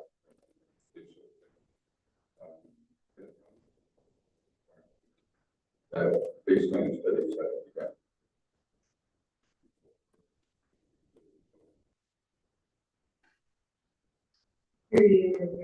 I have no option to look into this, because you're talking about what is required for a complete application. When it comes to an application for a certain type of. So what do we need in order to move forward with an application in this process, right? So right now, for certain types of applications, we require an ag impact assessment, an environmental impact assessment, an NDS, minimum distance separation report, a planning justification or a traffic impact study. So I think what you're asking is, can we include air quality monitoring as a requirement for complete application for certain types of applications? Is that correct? That I don't have to check. Okay, thanks. I think that's all. I'm sorry. Go ahead. You're out. Okay, water.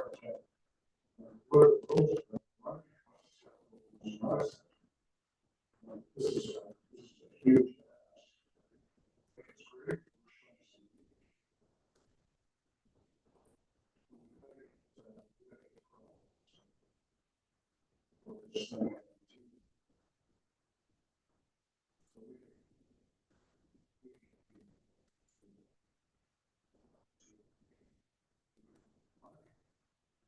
So,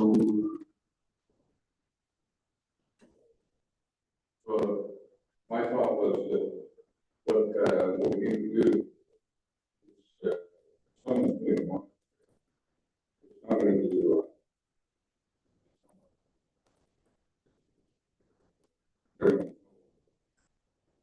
Then,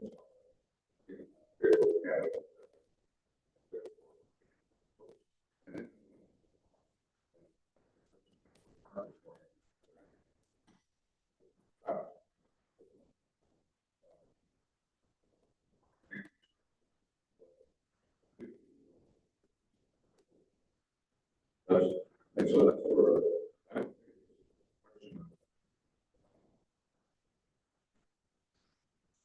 fighting over the information as far as the waiver, good, bad.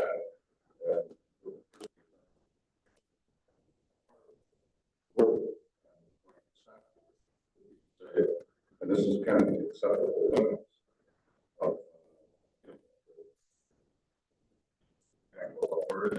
and that's what we do. But I think it's exactly what we have to do, because there's other areas of the country. Some states in the US, a lot of it's for one.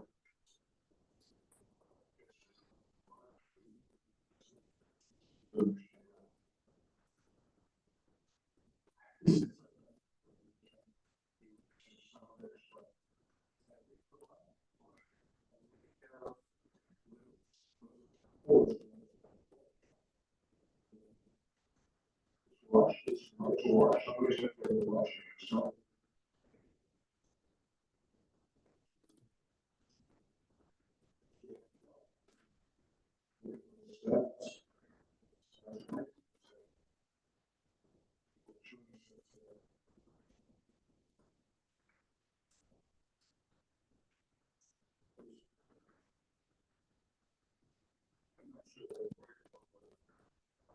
Monitoring the history, I found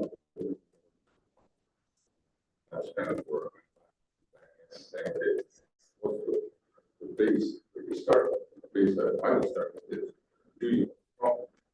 And then we're gonna understand the problem.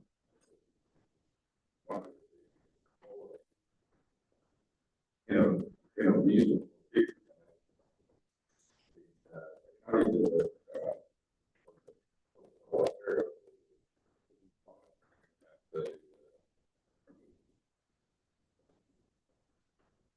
Okay, this is where you should have put 3 different monitors. One was not far from their place, and a couple others took it away. But okay. That's actually going on. Anyway, so the direction of staff is really.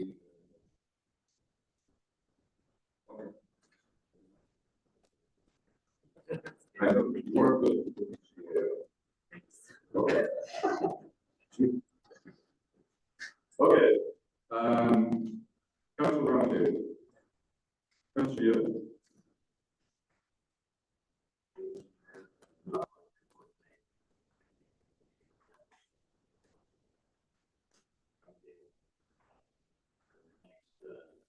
Peter Center, all work is next week, Monday. Work is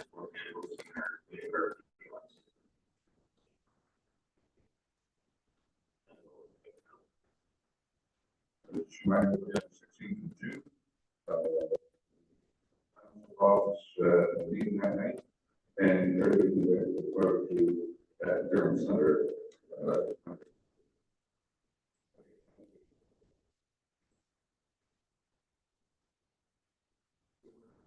Fish Friday is scheduled for June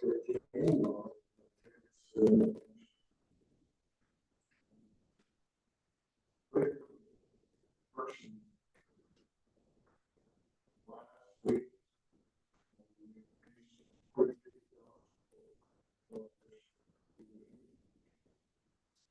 So what we should get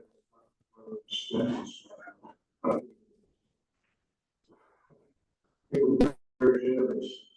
So we're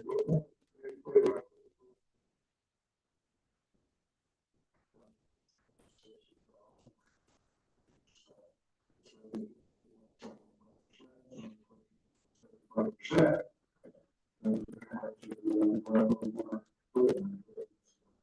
We can use up 75% townships on, and then use up 45% ourselves. If,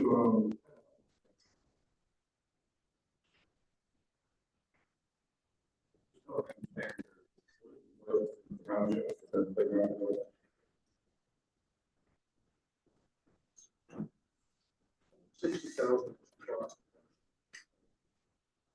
The township is for 45. We don't care how much it's on 15. So this could be a $68,000. Okay.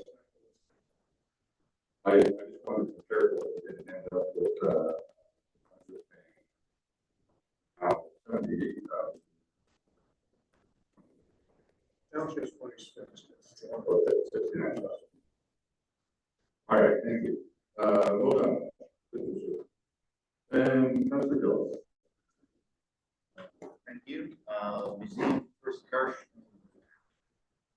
Museum first car show of the year is this coming Sunday. Hopefully the weather will not be expected.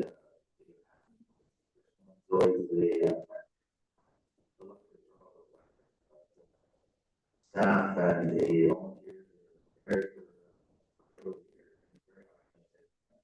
volunteers.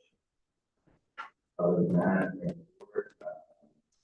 Station 3 firefighters are having their annual breakfast on June 7th, 8:30 to 11:30.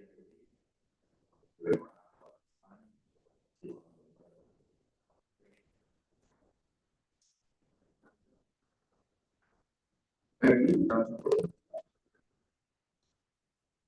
Just two things, our sale roundtable on June 6th is the Smart Fair in Saturday, so. Transition.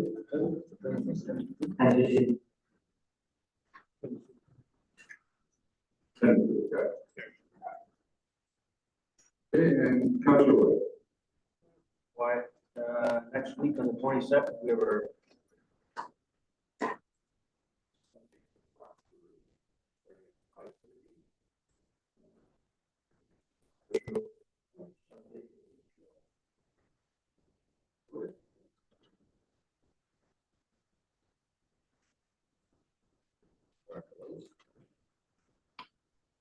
Thank you.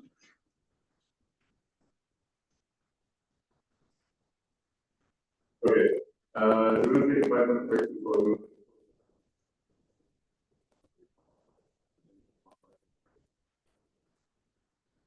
Okay, 5 minutes break.